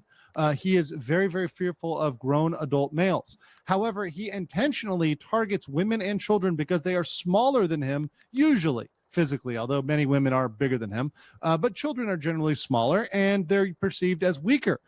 So he likes to target them. He takes much pleasure in targeting women and children. Now, some of this behavior is simply disgusting and inappropriate. However, much of this behavior has crossed the line into criminal. So in order to look at that, we have to look at his dark history. And this is evidence if you want to look at my live stream. So my live stream on the bombshell, you will have all of the videos for all of these. We're going to go through them one by one. And if you watch that, I hope you enjoyed it. But this history is quite long, and it has been documented in video, starting even from the U.S., where he assaulted someone in a hotel room in Orlando. Then you had Disney, Tokyo Disneyland. What? He assaulted somebody in Orlando? What the fuck? Where he created a scenario around children. He was creating a scene around children, playing offensive text-to-speech around children. Then on the streets of Korea, he harasses young people, including people that say they are 16. And his response to that is, I do not care about your age. Age is just a number. I don't care. Right. So that happened on the streets of Korea. Also, we have Moxie as well as Xena, who he harassed in Korea, followed by that. Yeah. Then he went to Lotte World and played explicit sexual messages around children multiple times. In fact, he expressed enthusiasm that he was going to be around children. And finally, online. And this is something that happened literally in the last couple months, where as he's being hauled off to court, as he's having to go in front of the judge, he's getting online and talking with minors, soliciting minors online while in the Republic of South Korea, while standing trial. Are you kidding so me? All of this history needs to be taken together to paint a picture, and all of this evidence needs to be submitted together to paint a full picture. Now, the Korean authorities in the past did not have all of the evidence. They only had some of the evidence of his dark history, of his dark past. But we now have confirmed that the official investigation has reopened. No way. Because Korea has received all of the evidence. The Somali conviction team has confirmed this information, and we have receipts from the actual submission of the new complaint against him, as well as the new investigation. So let's jump into this, and we'll explain exactly how bad this is for Ramsey. So obviously, we've talked about the criminal process, and just to be very clear, this is at stage 2 of the process, and we have confirmed it's at stage 2 of the process. So there's a criminal complaint that was submitted by someone in Korea, and there is now a police investigation. Stream was this morning. It was delayed, but it was really good. I highly suggest to check it out. Actually, let me do this real quick.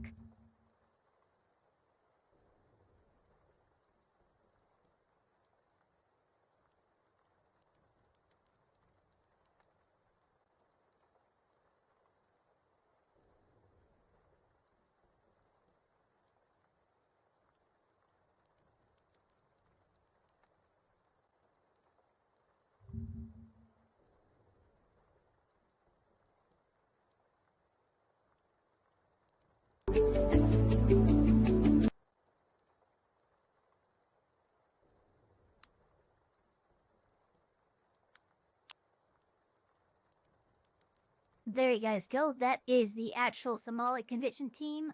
Drops the bombshell. Live streamed about 6 hours ago now. That's why. Yo, hold on. Calm down. Yeah, perfect. Investigation that has started. So the police have begun to investigate this, begun to do interviews, begun to collect information. So they've started their process. So we are on step 2. Step 4 is trial. So we're not there yet.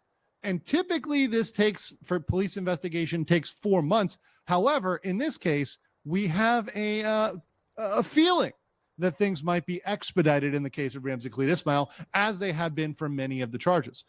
Typically, the police investigation takes about 4 months, and prosecutor takes about 2. Sometimes it can take shorter or longer, but that's the average. And then it comes to trial. And then, of course, you have post-sentencing. So let's get into it. Here is the Carfax. Here's the receipts, of course, because Legal Mindset, unlike Ramsey, I have receipts of everything. So here is the submission right here. This is a Gobachang right here, the report that's submitted against Ramsey Khalid Ismail. You see his name here, Ramji Khalid Ismail, right, in Korean. And you've got the relevant information right over here. Now we have blurred out information to keep some individuals private, but it was an individual who submitted this. You can see over here, once again, another one of the cover sheets showing it's against Ramzi Khalid Ismail and showing his date of birth, as well as the location in Seoul, and giving some other background information right there. And you see both of these documents here together confirming they were submitted. You also see a stamp on that one, as well as this red ink. This ink tends to get on everything when you actually submit something in Seoul. This right here is actually the receipt. So this actually confirms this was received by the Seoul Mapo Police Department, which is the Western District, which is currently handling his case. So they have indeed received this. This confirms that the investigation has indeed started. They've accepted this. So many times in investigations in Korea, they will try to talk you out of a submission. They will try to get you to not submit something, to not submit a complaint.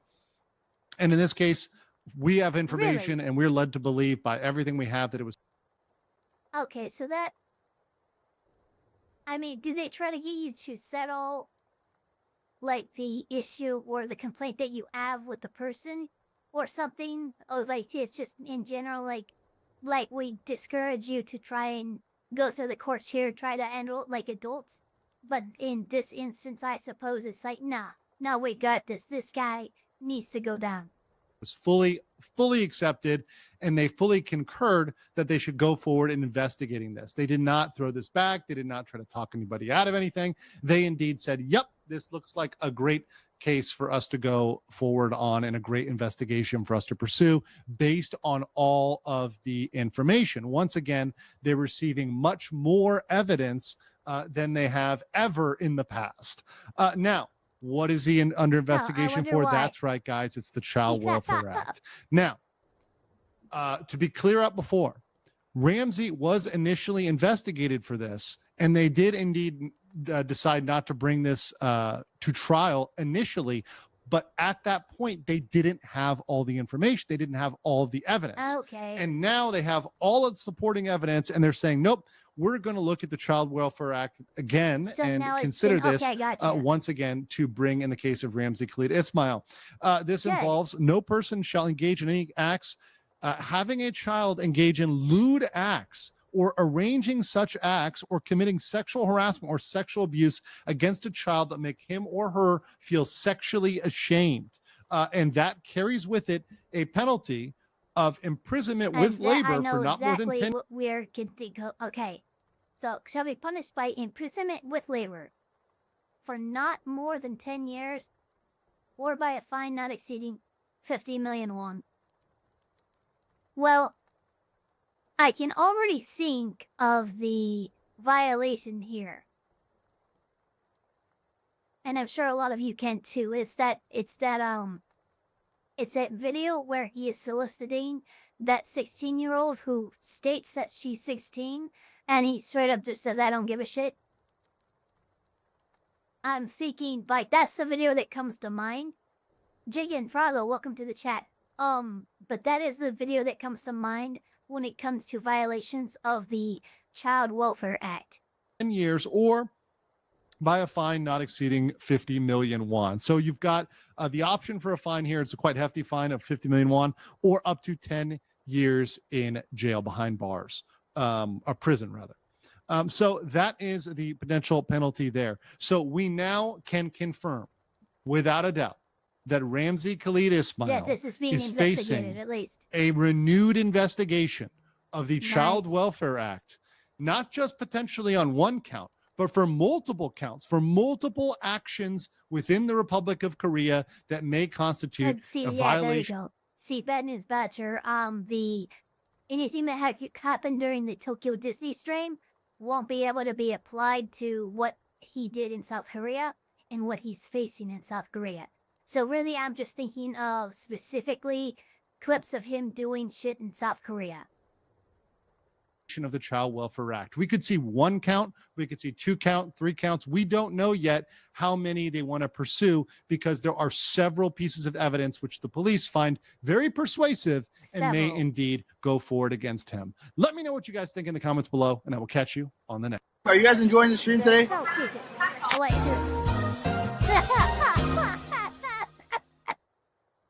Every time Every time it's so good.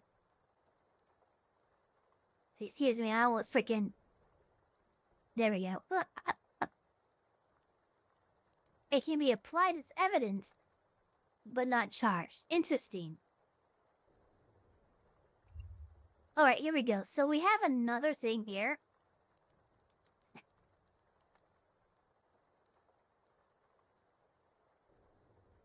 This is a, it is called, it's from Into the Shadows.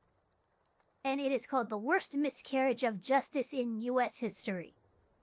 Now, against an individual, I would probably guess that this has to do with an individual named Joe Arity. Or Arity, I'm freaking how you say his name. But he was, I think it was Depression era time that this happened. But basically, he was a George in like the, of Mice and Men.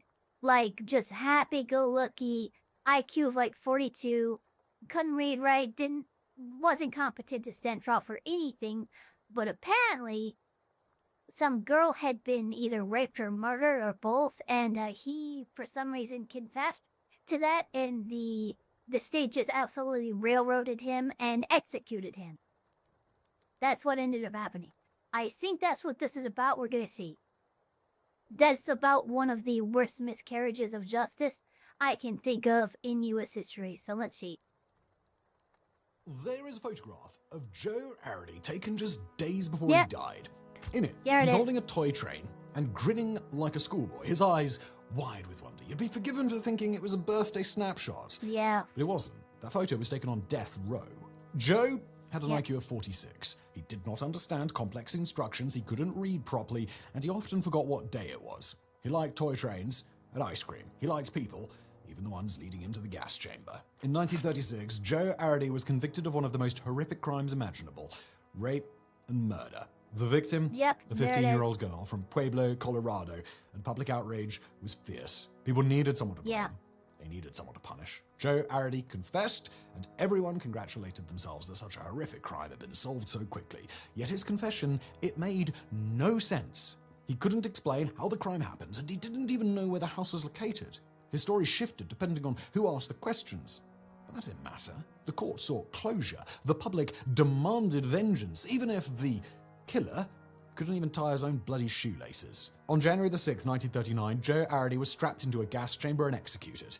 His case remains one of the worst miscarriages of justice in U.S. history. Joe Arity was born to Syrian immigrant parents in 1915 in Pueblo, Colorado. From the start, something was different about him. He was slow to speak, struggled to walk, and never quite kept up with the other kids his age. His working-class parents, already stretched thin, didn't know how to help him. Back then, there wasn't really a name for it. You were just labeled feeble-minded, and that was that. By the age of 10, Joe was sent to what they called the State Home for Mental Defectives in Grand Junction. Inside, children with intellectual disabilities were warehoused, barely monitored, and mostly just ignored. Joe spent years there, not because he was violent or posed any danger, but simply because... This is a really dark period as in United States history in general. How we dealt with people who were infirm mentally. We did not treat them all. State homes were probably some of the worst places you could end up.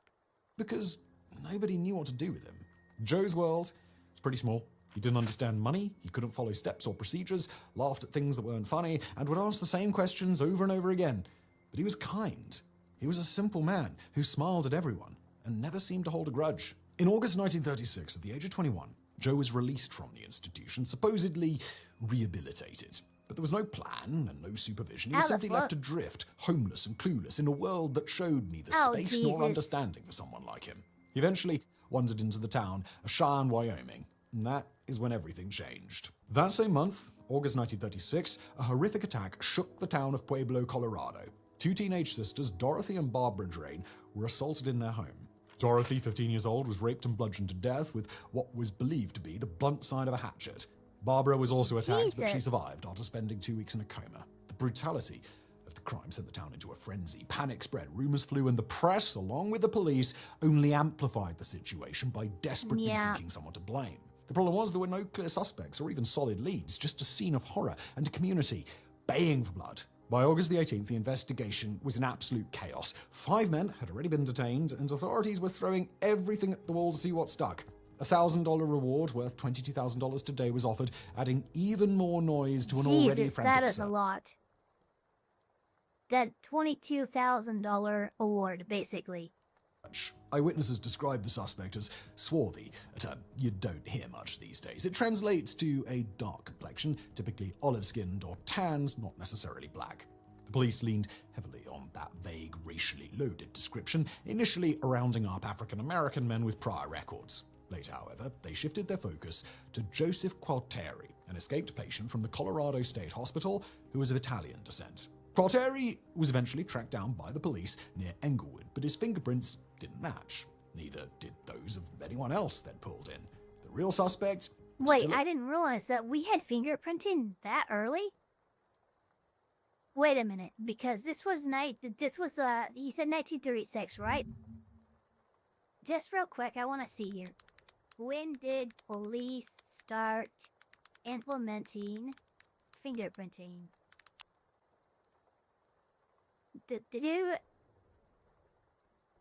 What the fuck? 1892.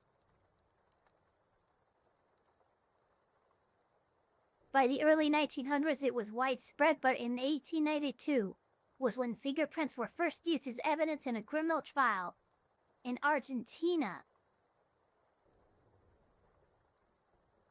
Well, that's pretty old. That's 1903.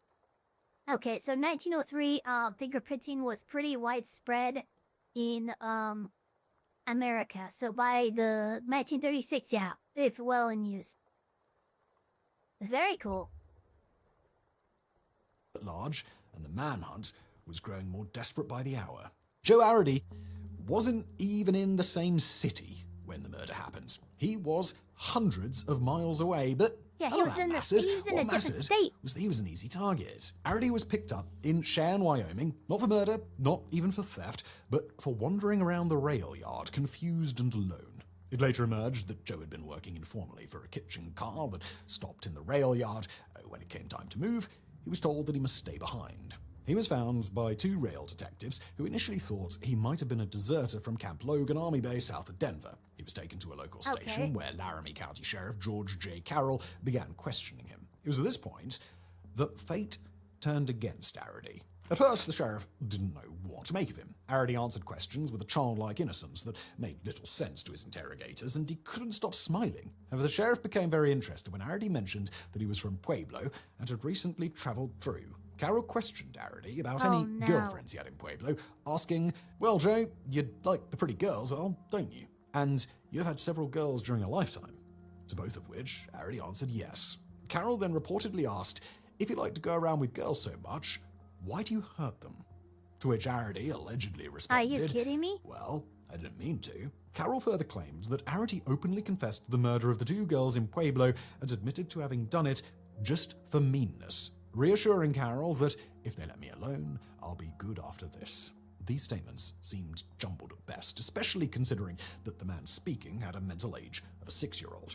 Today, there is absolutely no way that such testimony would stand up in court. Yet in the 1930s, it was simply a matter of the sheriff picking up the phone and informing his colleagues in Pueblo that he had their man, and then calling the press to essentially announce the end of the manhunt. However, there is another character involved in this shambolic excuse for a police investigation, so let's introduce him now. By the time Joe Arady was thrust into the spotlight, the Pueblo police already had a suspect in mind, Frank Aguilar. Aguilar had worked directly under the murdered girl's father through the Works Progress Administration. That position, however, was short-lived, and he'd been fired shortly before the killings. The police later found him at the funeral of Dorothy Drain, loitering around the casket in his overalls, completely out of place and visibly agitated. On 2 occasions, he cut in line to steal another look at the body before he shoved 25 cents in nickels into the father's hands, saying it was to help the family. His bizarre actions got the attention of the police, and he was arrested on the spot. What they found at his home did nothing to support his case. An axe head with notches matching the wounds on the girls, a calendar with the 15th of August circled the day after the murders,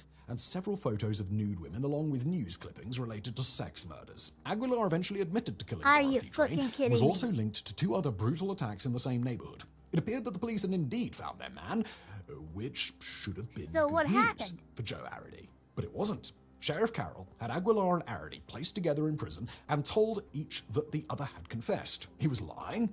Still, when Joe saw Frank, he smiled and said, "That's Frank." Initially, Aguilar claimed that he'd never seen Joe before, but days later, after 9 hours of interrogation, he changed his tune. In a 5-page statement, prompted entirely by leading questions, he stated that Joe had been his accomplice in the murders. When asked later why he changed his story, Jesus Aguilar Christ. said that they'd threatened him. He said there'd be a dead Mexican if he didn't play along. But by that time, the press had already shaped the narrative. 2 killers, a shared night of madness, and Joe, the smiling, confused scapegoat, now tied to a crime he couldn't have possibly planned, understood, or committed. So look, if you thought all of that was terrible, as you should, I did. well, what comes next was a complete travesty. Joe's defense attorney, court-appointed and clearly outmatched, was in over his head. He argued that Joe's mental state rendered him unfit for trial. But this was 1930s Colorado, where sympathy was hard to come by. Joe was examined they by didn't really doctors care who for couldn't that agree on shit. much, except for one fact. He did not understand what was happening. Yet remarkably, the court ruled him sane enough to stand trial simply because he could say his own name and count to 10. Such was Are the you state kidding of me? scientific evaluation back in the day. As we always say, Are the you past fucking was kidding? the worst. There was no physical evidence, no fingerprints, no blood, no eyewitnesses, just a confession extracted under pressure, riddled with contradictions and details that changed every time Joe told the story. It was one of the flimsiest prosecution cases you will ever see. The prosecution painted Joe as a monster, not a confused young man, but a cunning killer, which must have seemed odd when looking into Joe Arity's bemused and confused eyes. The all-white, all-male jury listened for over an hour before returning a verdict. He was guilty. And just like that, Joe Arity, who didn't even know what guilty meant, was sentenced to die in the gas chamber. A 6-year-old in a man's body. He was handed the most adult punishment imaginable. Now, Joe did have one person in his corner, an attorney named Gail Ireland, who stepped in to fight his conviction. Ireland wasn't some career do-gooder. He would later become Colorado's Attorney General and Water Commissioner. But in 1937, he took on Arity's case for free simply because he believed that it was the right thing to do. Legend. Ireland fought tooth and nail. legend. He refused to accept the confession or the sham of a trial, and Did he certainly appeal? wouldn't entertain the notion that a man with the mind of a 6-year-old should be sent to the gas chamber. He stalled the execution 9 times, but in the end he couldn't stop the machine. The state Damn. would not back down, and even a rapidly growing 9 public times petition couldn't stalled. sway Teller Ammons, the governor of Colorado. He was determined that the conviction must stick, and if that meant executing someone who didn't understand death, well, so be it. Aguilar had since been executed and confessed to acting alone, while medical experts lined up to say that Joe did not understand what was happening. He didn't fully understand the charges against him or the nature of his conviction, and he wasn't able to comprehend that he'd been given a death sentence. Even Warden Roy Best, the very man charged with executing Joe, pleaded for mercy, and nearly every prison guard, hardened by years on death row, agreed that Joe didn't belong there. He was polite, cheerful, always smiling, unaware of the dark future that was creeping closer. Yet political optics outweighed morality, and the state pressed on. The execution was scheduled for the 6th of January 1939. A last-ditch stay of execution that afternoon failed, and the momentum of the death penalty system increased. When asked what he would like for his final meal, Arity replied ice cream, which Warden Best supplemented with a cigar and a mound of candy. Before leaving his cell, he requested that his toy train be They given to didn't another even inmate, give him Angela his last Agnes, meal. after he shook hands with He both wanted prisoners ice and cream. guards. Give the motherfucker Around 8 ice cream. p.m., Are you Arity kidding was me? led by Warden Best up to Woodpecker Hill, where the gas chamber lay. As he entered, he maintained his smile, the only flicker of nerves appearing when he was blindfolded. To calm him down, one of the guards held his hand. At 8:13 p.m., the room was vacated, the nozzle was turned on, and the gas was released. Joe Arity was declared dead 6 minutes later. Decades after his death, people who heard about Joe's story just could not let it go. Historians, lawyers, and activists alike could not stomach what had happened, and a justice movement slowly began to emerge. In 2011, 72 years after the state killed him, Joe Arity was officially pardoned by Colorado Governor Bill Ritter. It was the first posthumous pardon in the state's history, with Ritter calling Joe's case a tragic example of injustice. And he was right. There's no happy end to this story. Instead, it stands as a long overdue acknowledgement No, that that's something his- went horribly wrong, that people were too Now- quick to assign blame, that the stigma surrounding mental health cast a dark shadow over the trial and dramatically skewed ideas of fair justice, and that an innocent man who loved playing with toy trains died for no reason. Thank you for watching. Very good video. Yeah, no, Jill was not given a fair shake in life or in court. And cool, it's nice that one of the governors did a post-mortem, like, pardon, but, like, really, that doesn't really do anything. Even if he was on death row, what would be my last meal? Oh. Could I request to eat an ancient artifact that would in turn give me power to escape my confines? That is the request. That's the actual question. Alright, let's see here. We have another one right here.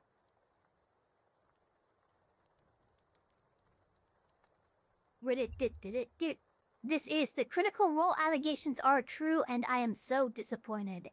I'm sorry. I just read the freaking here. We gotta full screen this. Do this. Okay, so I just read this. And I'm just like, that's fucking hilarious. So, the critical role allegations are true, and I am so disappointed. And then in here, the first line is a, it's an advertisement for a, it looks like an injury claim. Not firm. If you're ever injured in an accident, you can check out Morgan & Morgan. I don't know why, I find that pretty funny. Alright. Alright, here we go. Have finally launched their brand new flagship RPG. So Yeah, this week, calm Critical down. Role There we have go. finally launched their brand new flagship RPG, Daggerheart, and it's been heralded as one of the biggest tabletop role-playing releases since GURPS 4th edition in 2004. What do you mean you've never heard of GURPS? But alongside it, Critical Role have also launched their very own community gaming license, aka Daggerheart's very own OGL. That sounds great, except this gaming license has now been reviewed by the community, and there are claims from creatives that Matt Mercer and Critical Role have actually replicated Hasbro's infamous OGL wording changes that led to that dreaded OGL scandal from yesteryear that almost toppled Dungeons and Dragons. In fact, there are even allegations that this new license gives Critical Role overly oppressive powers, such as shutting down fan websites, stealing the content of other creators, forcing creators to agree to terms that they haven't even seen yet, and perhaps worst of all, suspending habeas corpus in the jurisdiction of Liberia. Okay, well, I threw that last one in, but overall, apparently sorry, Critical Role fucking are being what? just as nasty sorry. as Hasbro. Wait.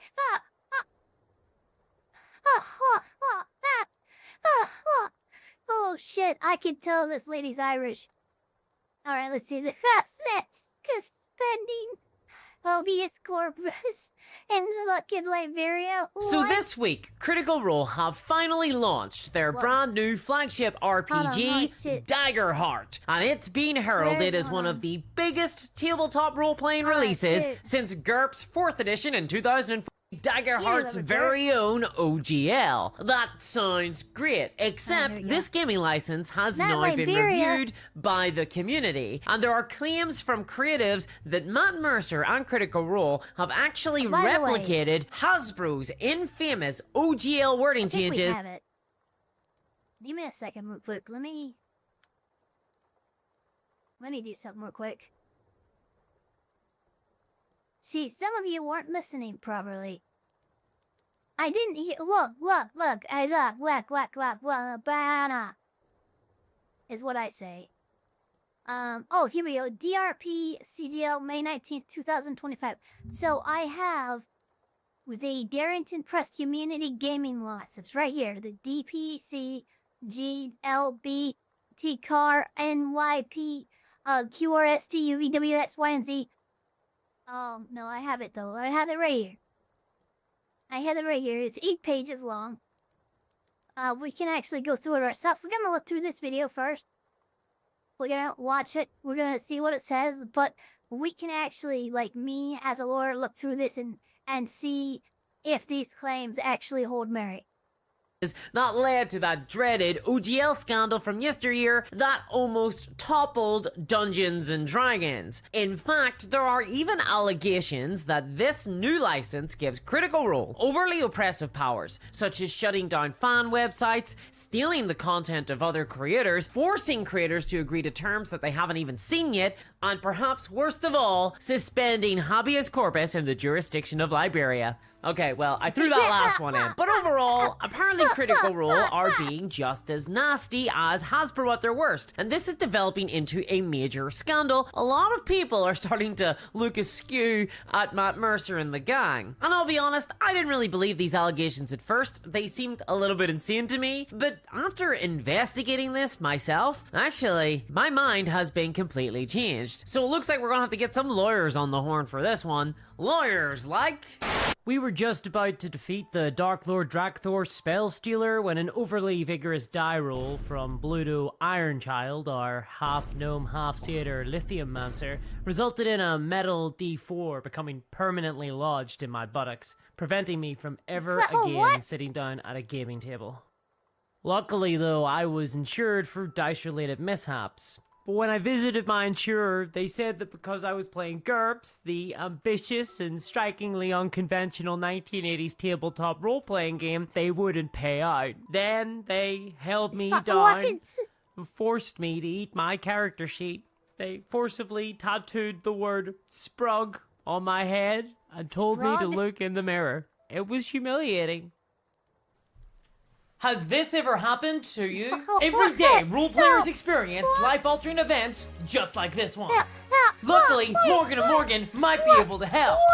Because when you've been injured, you deserve justice and money. Your injury could be even worth millions. But taking on big companies requires a big law firm.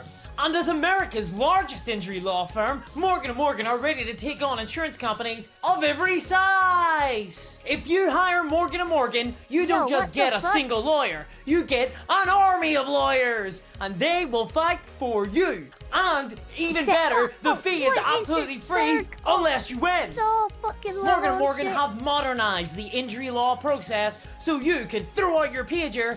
All you'll need to submit a claim and communicate with your legal team is a smartphone. So if you are ever in an accident, you can start a claim with Morgan & Morgan in just a click. Simply go to www.forthepeople.com/dungeons or click the link in the description below and you'll be taken right there. And thanks to Morgan & Morgan for sponsoring today's video. And remember, GURPS players are people too. GURPS players, I'm humanity, not gonna lie, that was actually No, an not- amazing freaking look, that was an actually entertaining freaking ad. I'm not gonna lie. Those lawyers. As a YouTube burnout that's struggling to afford a predatory loan on some very unwise bus tickets, I'll take a shot at it instead. So, this is the Critical Role Community Gaming License. Alright, so this is the part where I take over. Alright, sorry to say, girl. Like, I get it. You got it, but like, you asked for a lawyer, I'm the lawyer. So, we see you know, the thing. Here, let's so here is the here we go. Alright. Boom. Can I get rid of this? There we go.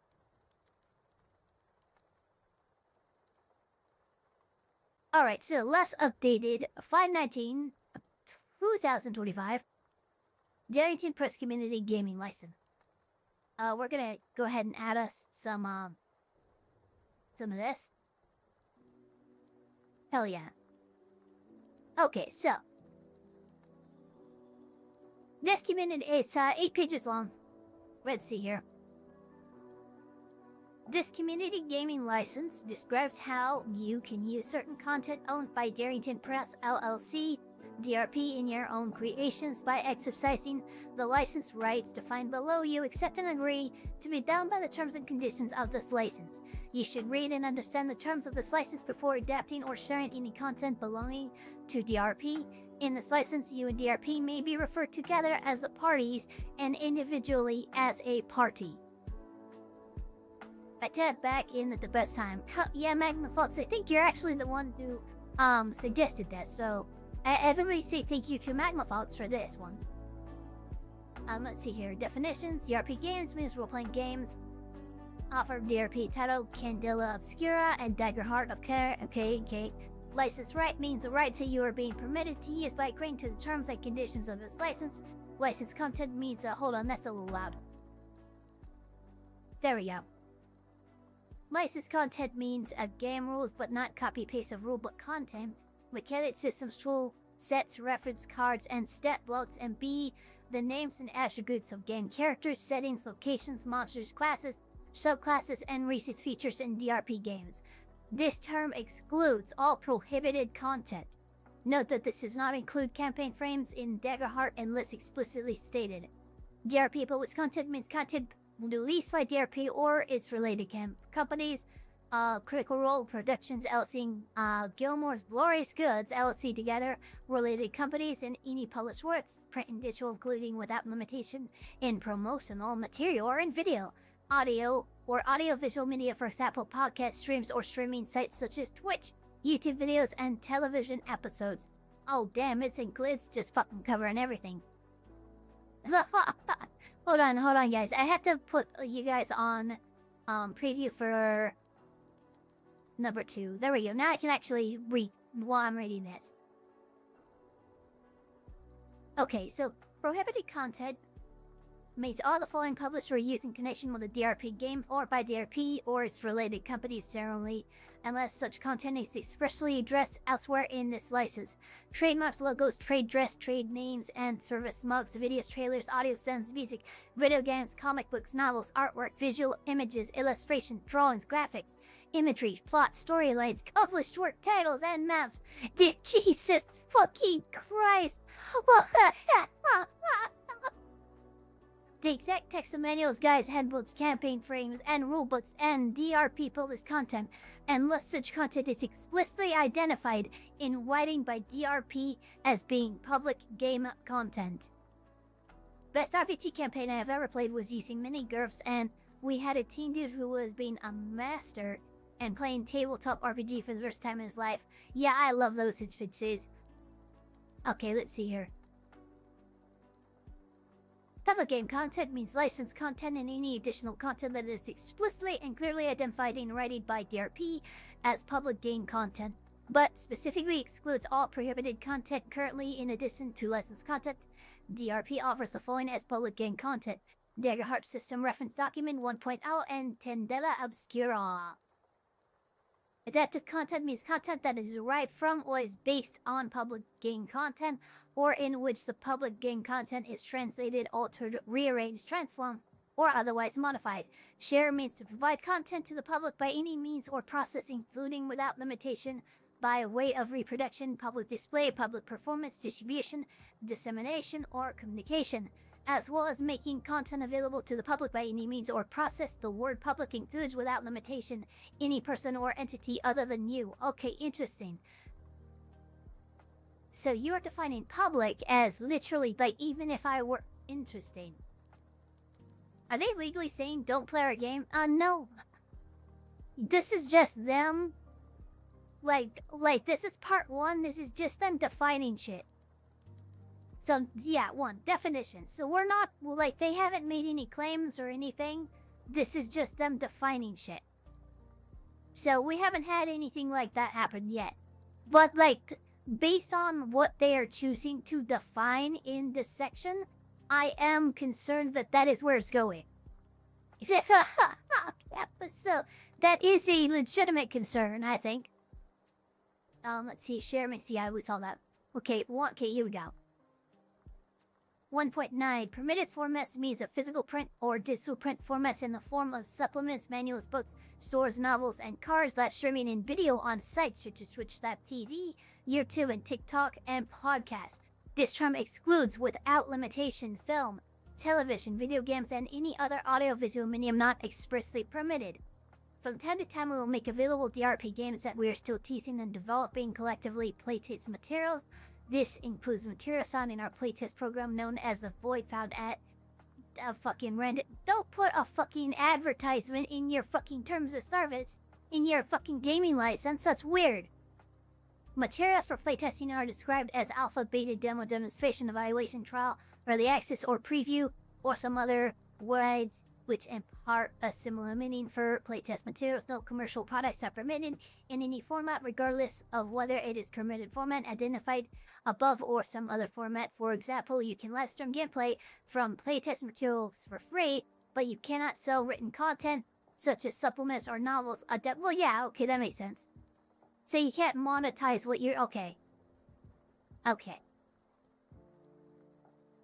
So even if you did a one-on-one session with somebody, that would make your content public as addressed by this license. Yeah, apparently, Ike13. That's what they did. They defined public as literally you share it with any other person other than you have shared it to the public. So that is interesting, and that is a part of definitions. We're going to see why as we move into scope. So this is the actual all-encompassing effectuality of this agreement, this license. So let's see what's going on here. Alright, 2.1. License subject to the terms and conditions of this license. ERP grants you a worldwide royalty-free, non-transferable, non-exclusive license to exercise the following licensed rights. Reproduce and share the public game content in whole or in part, and produce, reproduce, share, and sell adaptive content using the public game content solely in the permitted formats as further limited for playtest materials as specified in Section 1.9. Basically, without the court overlord's consent, you are legally not allowed to play this game. You have... Again, I get why people are saying that, but we had just done Section 1, and Section 1 is just definitions. They're defining things. They have yet to actually make any claims or make any terms or conditions. We are now going to the scope, which is the scope of what this covers. And then from there, we're going to go into our ownership, attribution. Let's see here. 5, release of infringement claims. Warranties by you. Indemnification, term and termination. Limitation period on claims, amendments and revisions of to license. Other terms and conditions, yeah, so there's a bunch of sections, but we just got through definitions. So, again, they have not said anything in relation to what you were claiming. At least not yet. We're gonna see. Okay, 2.2, no downstream restrictions. You may not impose any additional or different terms or conditions on the public game content you share or on the public game content that is contained in adaptive content in the event that you decide to grant a license in the adaptive content. Okay.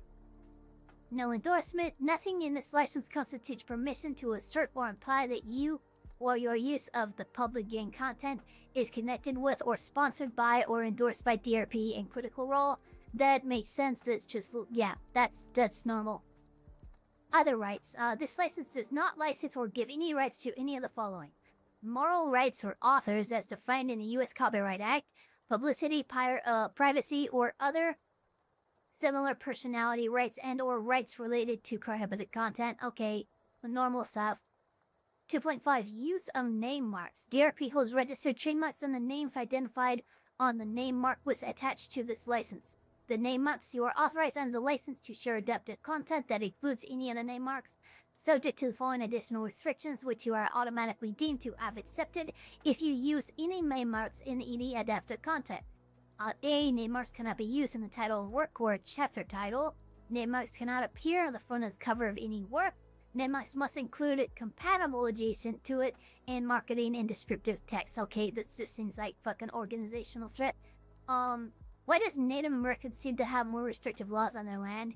It was just a joke. I'm sorry. Guys, okay. Look, okay, so I am reading over a gaming license. My autism brain is on. When that happens, jokes and sarcasm in general are gonna go right the fuck over my head. I promise you. I will look like that is very clearly a joke to you, but to me, no. You just made an actual statement because that's just where my brain is in right now. So just be aware. I'm very literal. I've taken on the literal-minded trait right now. That's what's happened. Okay.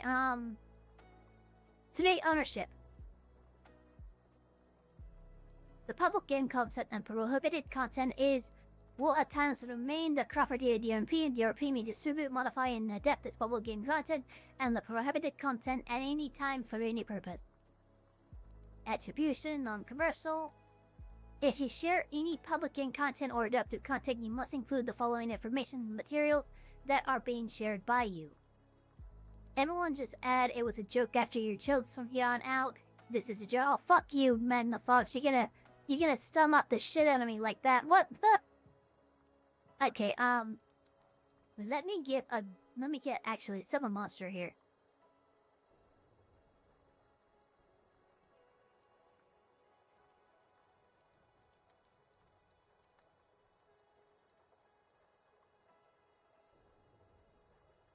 There we go. Alright, so yes, you include a copyright notice in the format specified in 4.3 below, an attribution statement identifying the public game content and stating a DRP is the creator of that material. Fair. A hyperlink to the public game content or URL where it can be found to the extent reasonably practicable. Yeah, okay. A statement that the public game content is licensed under this license and a hyperlink to this license or the URL where it may be found. That's fair. A statement indicating whether you modified the public game content and whether that there were any previous modifications by you or others. Also fair, but sometimes difficult to pin down, especially if you get into like offhand on something. Like you can't, like that could get difficult to track, but I understand. Let's see here. 4.2 commercial. If you share any public game content or adaptive content commercially, i.e. in exchange for compensation, okay. In addition to complying with sections 4.1A through E above, you agree to include the following blah, blah, blah, additional information. Logo used on published material.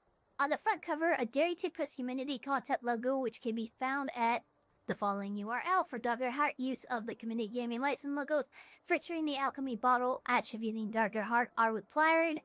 If using Candela Obscura, use the Comedic gaming logos attributed with Candela Obscura.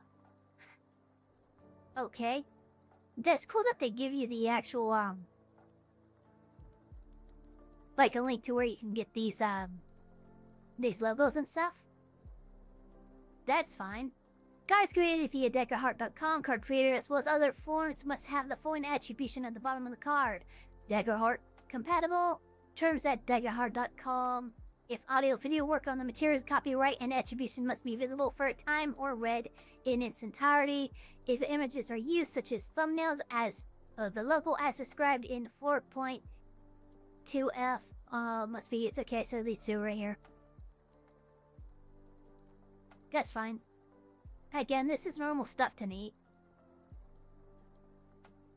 Copyright notice: this product includes material from the public game content at Critical Role LLC. All rights reserved. Okay, so yeah, this is what you would put in, like, if I were to run Daggerheart or Obscura.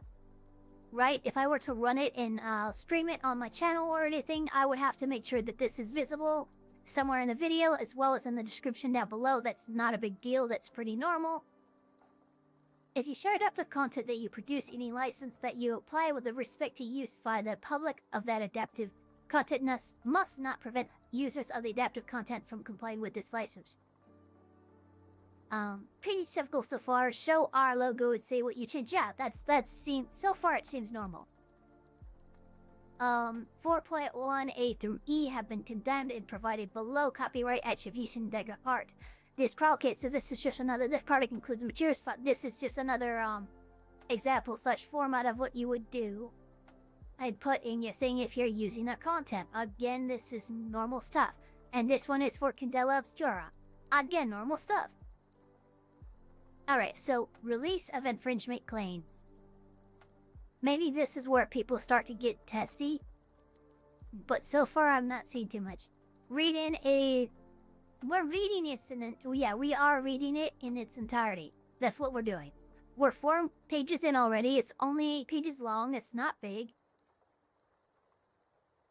So, release of infringement claims. DRP does not intend to copy or infringe upon any adaptive content created by you. However, because of the possibility that DRP may independently develop or publish materials that is similar to adaptive content created by third parties in exchange for allowing you to exercise the license rights when this document, you hereby waive and release any and all claims, demands, or causes of action that you may now have or may in the future have against DRP for infringement, misappropriation, or other violation of rights in or to any adaptive content except to the extent that DRP has copied such adaptive content in its entirety and without modification. Okay guys, I think I see why people have a problem, but I'm gonna say that this isn't really... I don't see this as a big problem to me. Like, this is basically saying, look, you can't take something, base it on Daggerheart, and if we somehow manage to end up beyond us just actually copying it, where there's no modification at all, but if you see something that reminds you of your character or that's similar enough to your character, you can't sue us. Because ultimately the character is based on our content and our IP anyway. Again, this doesn't seem too crazy to me. It's just saying you can't sue us unless, and that's what I accept to the extent that DRP has copied such adaptive content in its entirety and without modification, which you could prove relatively easily. So yeah. Again, I think this is where people are starting to have a problem, but again, I don't think it's that much of a problem. You might start to come around on the next one. I might. You agree that DRP has a right to develop, acquire, license, sell, exploit, and share materials, products, and content that are substantially similar to or otherwise compete with your adapted content, provided, however, that DRP agrees it will not identically copy your adaptive content. Yeah, I mean, again, the issue is if I made Eva in Daggerheart, right? Would I be upset that that Eva would show up in some form or another in their official content as a license? No, I'd probably be flattered, actually. And I can see there being instances where someone decides that even though the character is made for Daggerheart using Daggerheart's system and it's applying using the adaptive content here, that all depends on the scope. Exactly. That's what we are reading through, is the scope of this license. And again, this is really just a company protecting their own ass from somebody who might be overly litigious, in my opinion. Anyway, let's move on to the next one. 5.2. You, on behalf of yourself and any affiliate, successors, and assigns, agree to fully and forever release and discharge DRP and its owners, officers, directors, employees, assigns, agents, affiliates, and representatives from any and all known and unknown claims, including all future claims that you may or may not be aware of at the time that you create your adaptive content. The DRP has infringed or is infringing any rights that you may hold in adaptive content, except where DRP has identically copied your adaptive content. For the avoidance of doubt, your release in this paragraph includes any claims that may arise in the future due to the later actions of a party or parties. Kinda... I mean... Yeah, Jesus. Exploit is a word, yeah.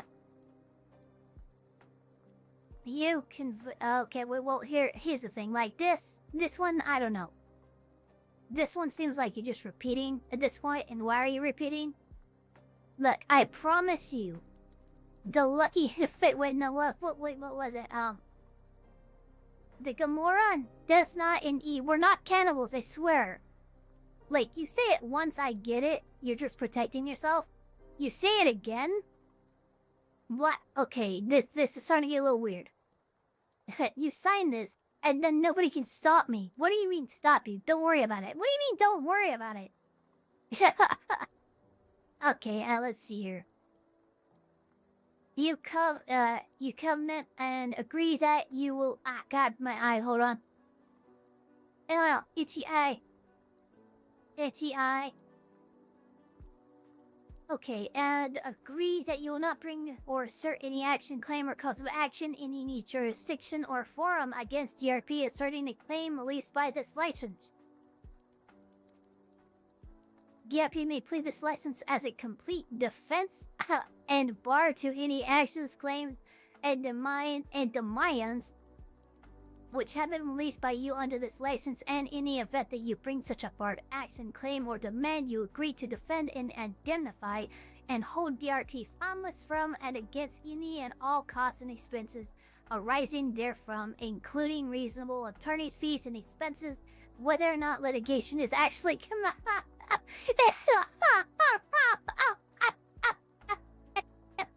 yeah, that's what. Yeah, that's kind of what that sounds like. That feels like what it's worded and what its intent is. But yeah, that's exactly what that feels like. Holy shit. Okay. 5.5. You specifically understand, acknowledge, and agree that this is a full and final release which applies to any and all of the claims released herein, whether known or unknown, whether past, present, or future. You fucking love the wording of this shit. It's like, are you kidding me? Like, for purple perpetuity, to you hereby expressly waiving the right or benefit of the provisions of the law or of Section 1542 of the California Civil Code. The text of which is set out below. Okay, that's cool. And any comparable law or statute elsewhere in the world, as well as waiving all federal, state, and common law statutes or principles of similar effect. Okay, let's see what California Civil Code 1542 says, shall we? I like the bit where California says, no they don't. Sorry. That's so funny. Yeah, they specifically have to, hey, look, California, fuck you. I'm so sorry for anyone who wanted to do anything with a license. I know, right? Okay, let's see here. California Civil Code 1542. A general release does not extend to claims that the creditor or releasing party does not know or suspect to exist in his or her favor at the time of executing the release, and that, if known to him or her, would have materially affected his or her settlement with the debtor or release party. Are you kidding me? First of all, you can't just say this license doesn't apply to this law. It absolutely does. Do you think any judge is going to look at this fucking use license and go, yeah, no, you have it, you're right, you're fine, you're exempt. That's like a sovereign citizen shit. Like, this specific law doesn't apply. It absolutely applies. Sorry, I'm starting to autism out a little bit on this one, but that's just freaking retarded. Okay, 6. Warranties by you. You represent and warrant as follows: that you are over 18 years of age, or if younger, you have had your parent or guardian review this license and agree to its terms. Oh my god, good luck on this one.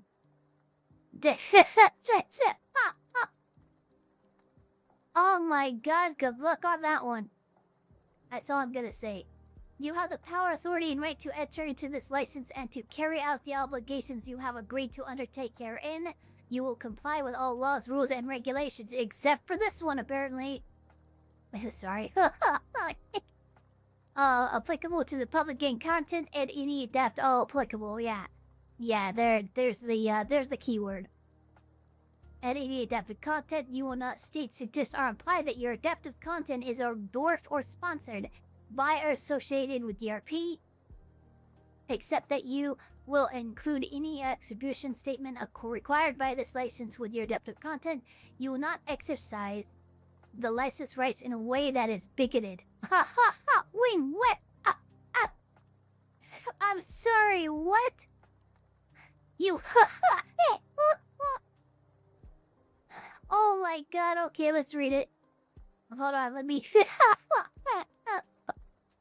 You will not exercise the license rights in any way that could violate... No, blah, blah, blah. You will not exercise the license rights in a way that is bigoted, discriminatory, prejudice to any real-world groups, illegal, obscene, or harassing as determined by DRP in its sole discretion. Oh, that sounds great. No nice ear-hating dwarves, yeah, that's basically what that means. Unless there is a pop-up on every page in the rules books leading to the license. I doubt most guardians will not read this CG out. Yeah, for real. You will not exercise the license rights in any way that could violate or infringe the intellectual property rights of DRP or any third party. You will not bring any access to DRP's ownership of any public game content. Or, well, yeah, fair. So wait, if they stream their own game, would they be? No, they wouldn't. Isn't that technically subjective? It is. It's shit.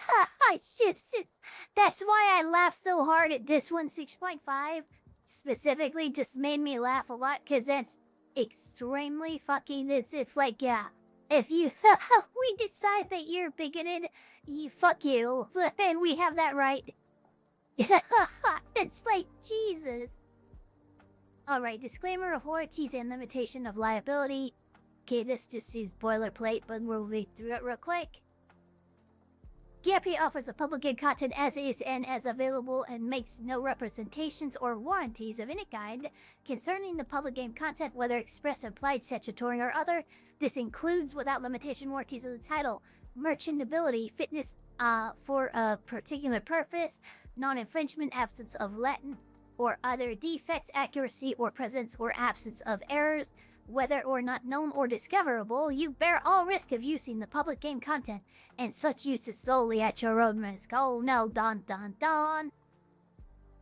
In no event shall DRP be liable to you on any legal theory, including without limitation, negligence, or otherwise for any direct, special, indirect, incidental, consequential, punitive, or exemplary damages, lost profits, lost goodwill, or loss of business opportunity, or for other losses, costs, expenses, or damages arising out of its license, use of the public game content, or any adapted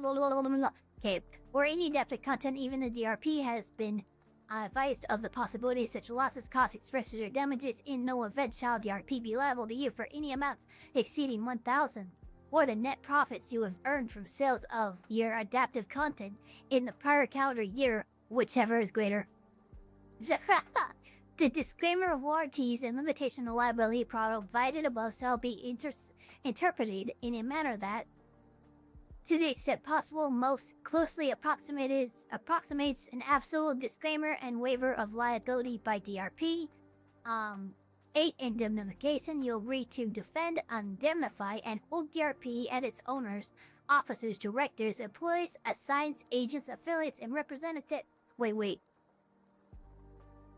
Ben is Badger. Serious question. What would happen if you consent to such an agreement with no intent to adhere to it in case of a lawful dispute? I mean, you could do that. Basically challenge them to take it to court, which they probably won't, because I can't see a judge, like, letting everything in this license just slide as it is. I think you do still retain some amount of rights and just like, oh yeah, here you go. You don't even have to sign anything. And you've waived all fucking rights away. Yeah, no, I don't think that's how that works. And I think that this is just what a lot of corporations and companies do, where they make these freaking terms of service or these licenses that are just absolutely beyond the scope of what a court can even technically enforce. And I think that's kind of what's happening here too, at least somewhat. I don't think it's absolutely egregious, but I do think they're pushing the boundaries a little bit. Let's see here. Termination. This license applies for the term of the copyrights and public and content used or shared by you. However, if you fail to comply with this license or do not accept any amended license terms, oh, interesting, then accept as limited in section 11.3 below, your rights under this license terminate automatically and without notice. Okay, you may terminate this license for any reason by ceasing all use and sharing public game content and adaptive content. DRP may stop distributing the public game content at any time. However, doing so will not automatically terminate this license. On termination of this license, you agree to immediately cease exercise any license rights and sharing any public game content and adaptive content. Sections 1, 3, 5, 6, 7, 8, 9, 10, and 12 survive termination of this license. Okay. So just a survival clause, that's normal. Limitation period. All claims arising from or relating to this license must be brought no later than 1 year after such claim arose to the party having such claim shall be deemed to have waived and forever released it. A claim based on, well, I mean, that's statute of limitations for civil torts like this would usually be about a year, so that's whatever. A claim based on a claim by a third party shall be deemed to have arisen at the time the party asserting the claim first became aware of it. Amendments or revisions to the license. DRP may modify or revise the license at any time in its sole discretion by posting the amended license on its website located at DarringtonPress.com and announcing the change on at least one of DRP's social media channels. The modification or revision will become effective after such postings. DRP will indicate on the license the date it was last amended. You are responsible for taking the license regularly for changes. And you waive any right to receive specific notice of changes. Kind of weird, what the fuck? 11.2, except as limited by 11.3 below, your continued sharing of public game content or adaptive content after a license modification confirms your acceptance of any changes to the license and except as expressly limited in section 11.3 below, you will be bound by such revised terms even if you did not receive specific notice of the changes and even if you failed to check the license regularly for changes. If you do not accept such changes, the license will terminate as described in section 9.1. There it is. No matter how good or bad this open license may have been, there's a bit that renders this whole thing pointless. They can change the terms at any time. The CGL has not been amended as of this date. Of course it hasn't. Okay. 11.3, if you distributing adaptive content or have taken substantial steps in the production of adaptive content at the time DRP issues a license amendment, you'll be permitted to continue distributing the exact adaptive content, existing adaptive content under the terms of the license that was in place prior to the amendment, even if you do not agree to the license as amendment.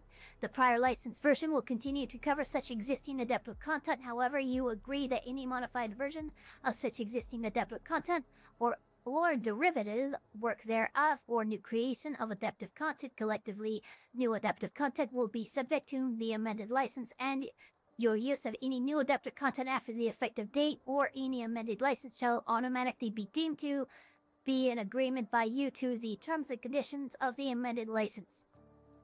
With respect to any exploitation by you of the new adaptive content, other terms and conditions. Do you count Eva as a law ASMR? Is that what you're using me for? ASMR is not real, it can't hurt you. Alright. Other terms and conditions. DRP will not be bound by any additional or different terms or conditions communicated by you unless expressly agreed in a writing that is signed by DRP. This license sets forth the entire current agreement of the parties with respect to its subject matter, supersedes any previous contemporaneous, God, I can't fucking say that word, whatever, oral written agreements regarding such subject matter to... Yeah, such matter and can only be amended or modified by DRP, blah blah blah blah. To the extent possible, if any provision of this license is deemed unenforceable... Oh, here we go. This will be interesting. To the extent possible, if any provision of this license is deemed unenforceable, it shall be automatically reformed to the minimum extent necessary to make it enforceable. If the provision cannot be reformed, it shall be severed from this license without affecting the enforceability of the remaining terms and conditions of this license. So, That's them saying they know that there's shit in here that cannot be enforced. And if that is shown by or revealed by a judge, we'll just take those parts out, but everything else gets to stay in. Oh, you fucking cunts. Okay. 12.4. Unless expressly agreed to by DRP, no term or condition of this license will be waived, and no failure by you to comply will be deemed to have been consented to by DRP. You agree that you have carefully reviewed this agreement, that you understand its terms, that if desired you have sought legal advice with respect to this agreement, and that you have relied wholly on your own judgment and knowledge in entering into this agreement. This license shall be construed and enforced in accordance with the laws of the state of California. With regard to principles of conflict of laws that would cause the laws of any other jurisdiction to apply. Name mark list. Illuminated Worlds. Candela Obscura Deckerhart. There you go. That's all of it. Anyway, so that's all of it. And let's go ahead and now that we've actually gone over it, we've gone through it, I think everybody more or less understands that this is just one big blanket fucking stupid ass license that, like, I wouldn't freaking use it. That's just me. But let's go ahead and go back to this and let's see what the layman person, a TTRPG enthusiast, let's see what they see and specifically point out in this license.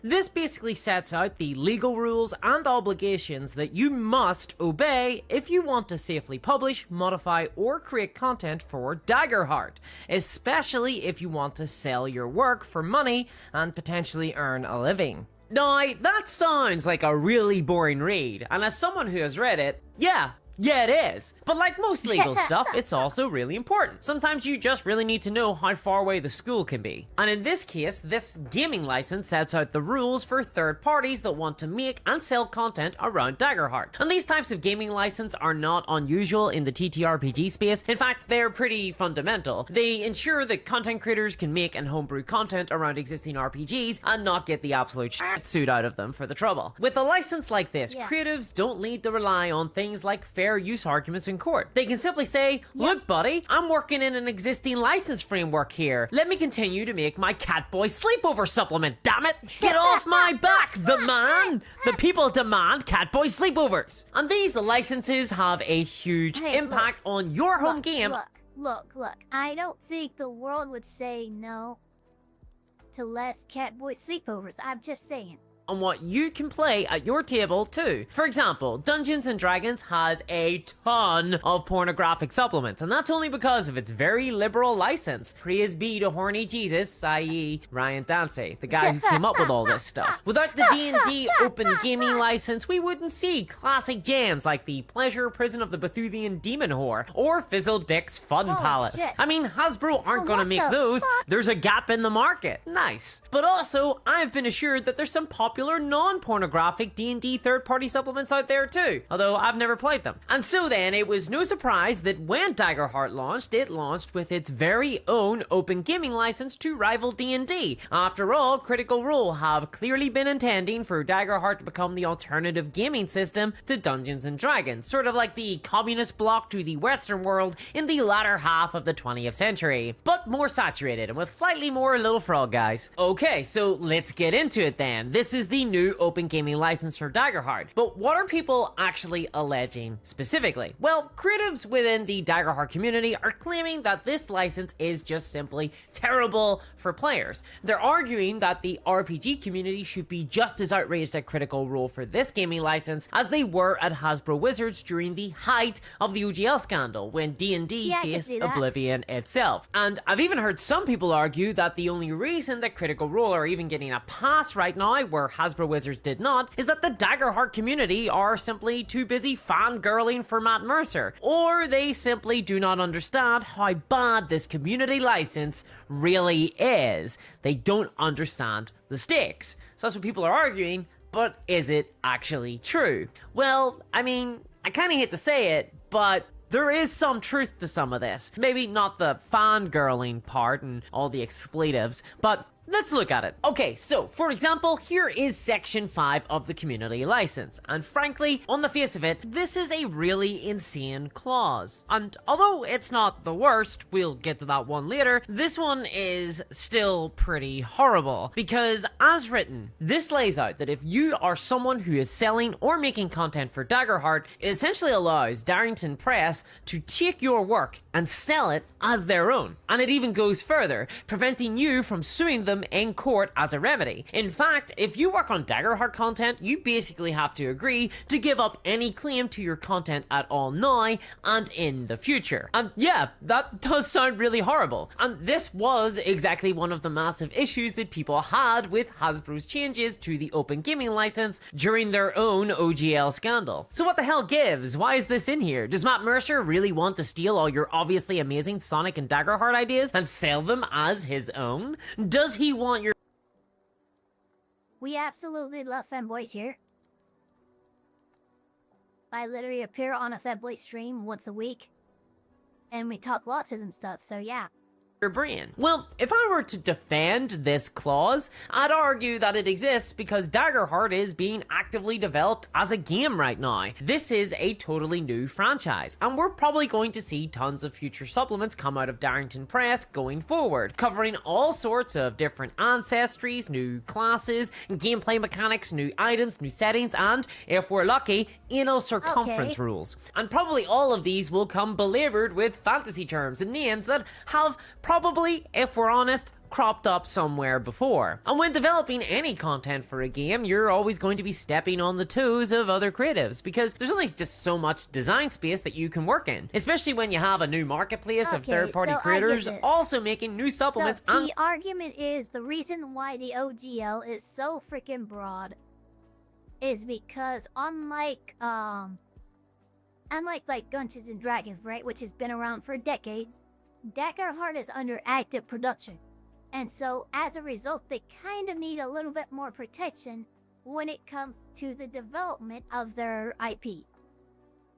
I kind of understand that argument, and I can get behind it a little bit, but still, I think the OGL wording is just a little bit... it's a little bit strong.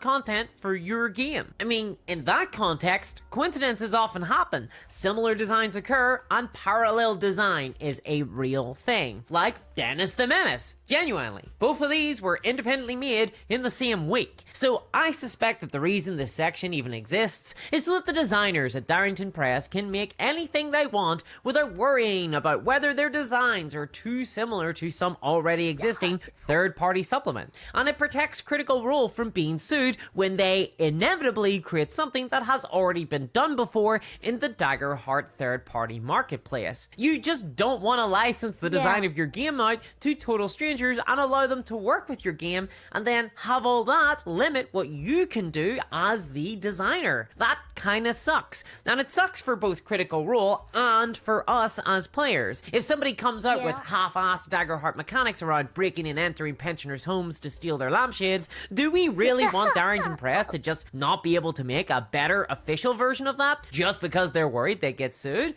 That's kind of lame. Let me break into pensioners' homes, Critical Role. So this section makes sense from that perspective. However, it still goes way too far because the section says that the only time that you can ever bring legal action against Darrington Press if they've copied you is if they have identically copied your content in its entirety and without modification, which, to be honest, is a really high bar to satisfy to the extent that it might just be impossible. Like proving that you didn't steal socks belonging to your roommate. I can't prove a negative, Jeff! Stop pushing expired packets of ham under my door! But for example, if say tomorrow I were to create my very own ancestry in Daggerheart, let's call them the Butt Gnomes. Here they are. They love singing, dancing, and sectarian violence. And saying I started selling these Butt Gnomes in cool ancestry cards under the Daggerheart community license. And the entire community just couldn't get enough of my little short kings obsessed with proctology. And they turned out to be a massive success. I was riding high on all that praise.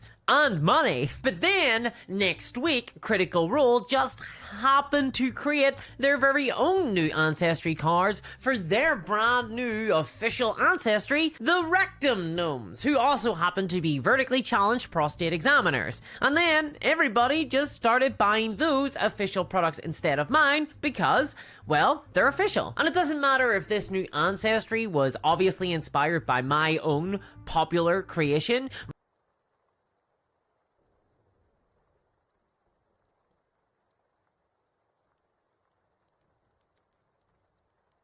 I'm trying to think of how to say that. I mean, it's like even Eva as she is now, she's a snow elf vampire. She takes from the lore heavily fucking reliant on the Elder Scrolls. Now, if I were to make a snow elf, right, but I don't know, Creetosis is important. But if I made snow elves, right? If I made snow elves and they were popular and they were getting more stuff and whatever, and then Daggerheart came out with ice elves. I'm not, maybe this is just me. But I already created the race and the ancestry for Daggerheart. It has no use outside of Daggerheart. I'm not caring about the money I'm making from selling these cards. I'm really not. If I see them come out with something inspired by my design, that is flattering more than anything else to me. Because this is not a money-making venture. Maybe that's just me, and maybe that's why I just have this disconnect here. Especially because, again, it'd be like me trying to sell snow elf shit when I'm freaking all the snow elf shit that I could base it off is Elder Scrolls lore. If you're making money selling snow elf merch and they came out with official ice elf merch and your sales went downhill, I would not care. Because, again, I made the snow elf for fucking Daggerheart in the first place. It's not an avenue in which I'm like, oh yeah, I can make a lot of money here. No, I fucking enjoy TTRPGs and I created my own ancestry. Like, I don't know.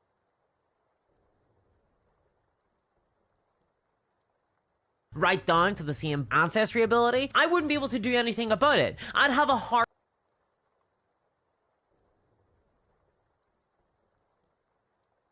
Those people would be retarded and I wouldn't care about their opinion anyway. Because you can see when I created my ancestry and when Daggerheart created theirs.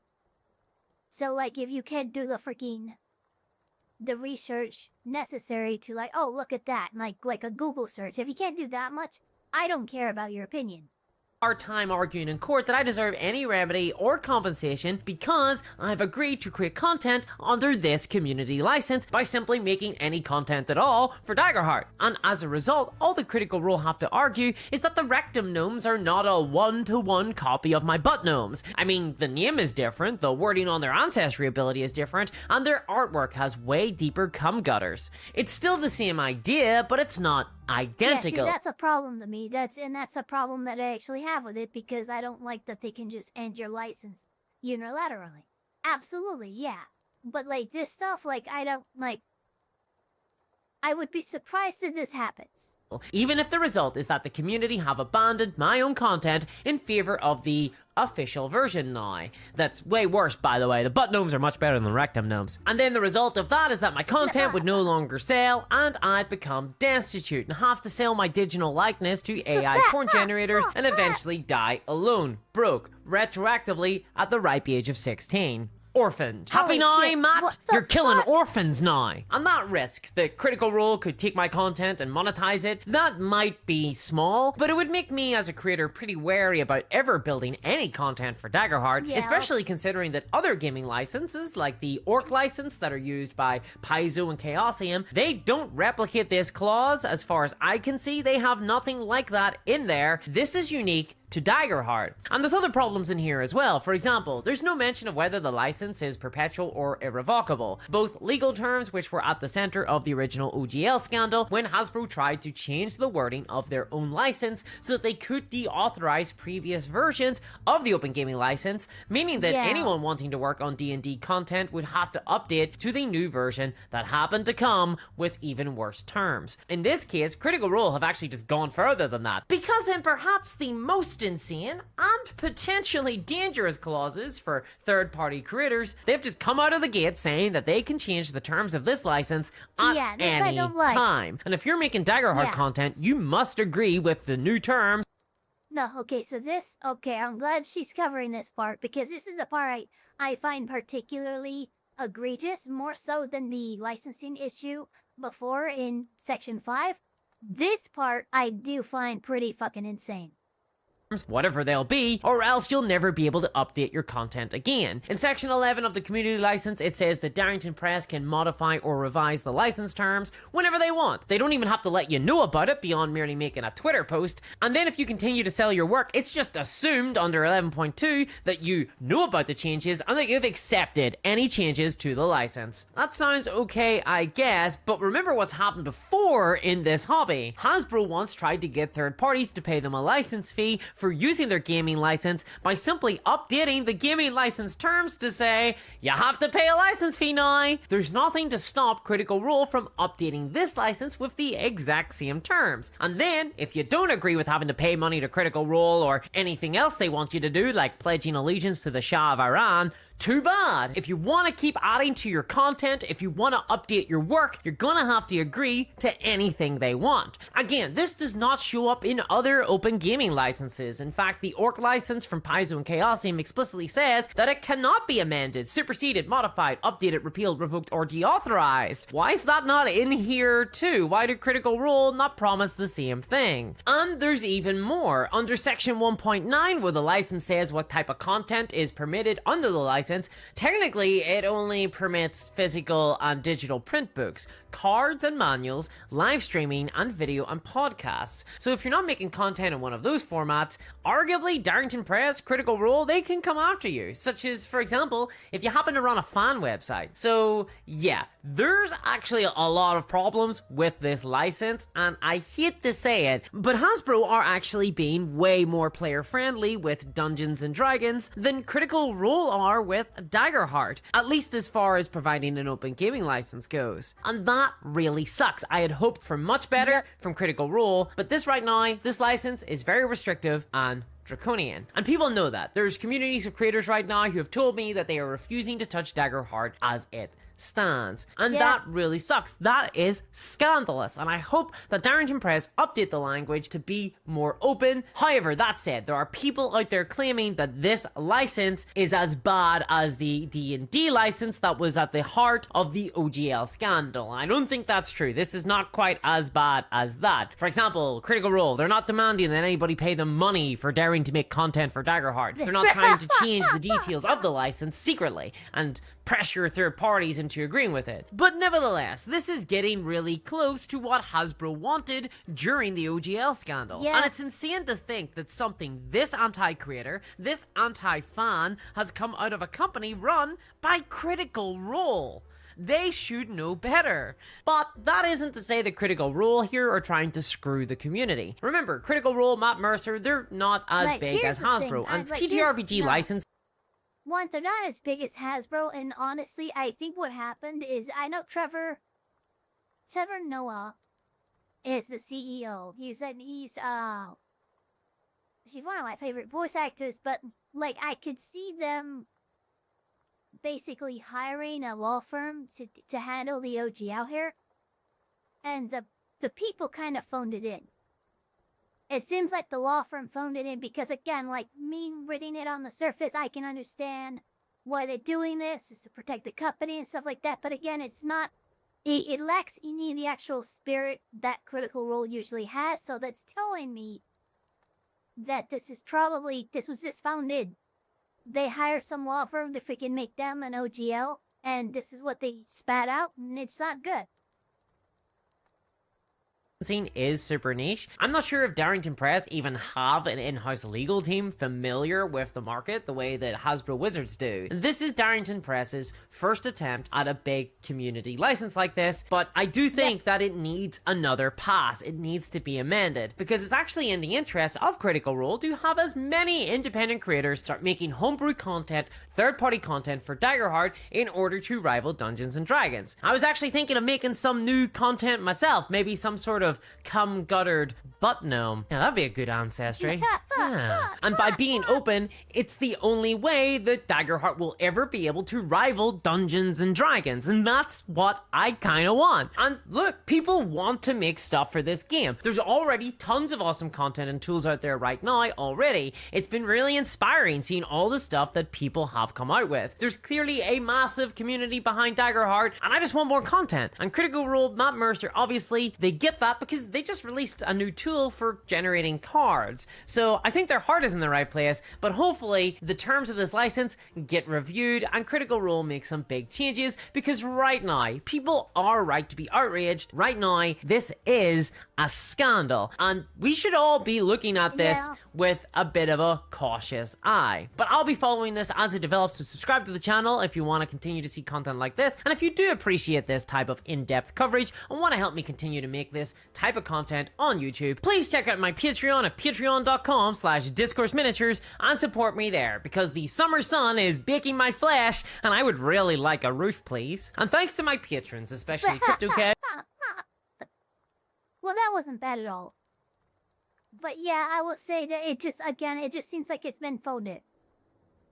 That's exactly what that feels like. But thank you everybody to the people who have stood and watched me react to content for 2 hours and 52 minutes, almost 3 hours.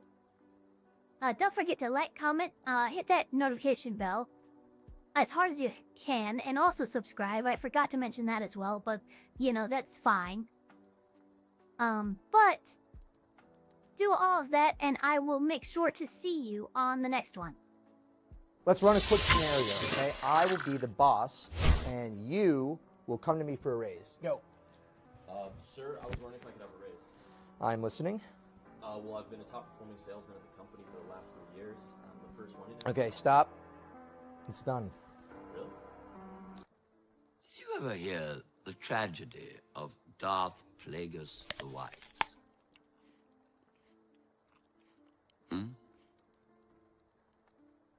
I don't know, probably not. Well, it's a Sith legend. Darth Plagueis was a dark lord of the Sith, so powerful and so wise, he could use the Force to influence the midi-chlorians to create...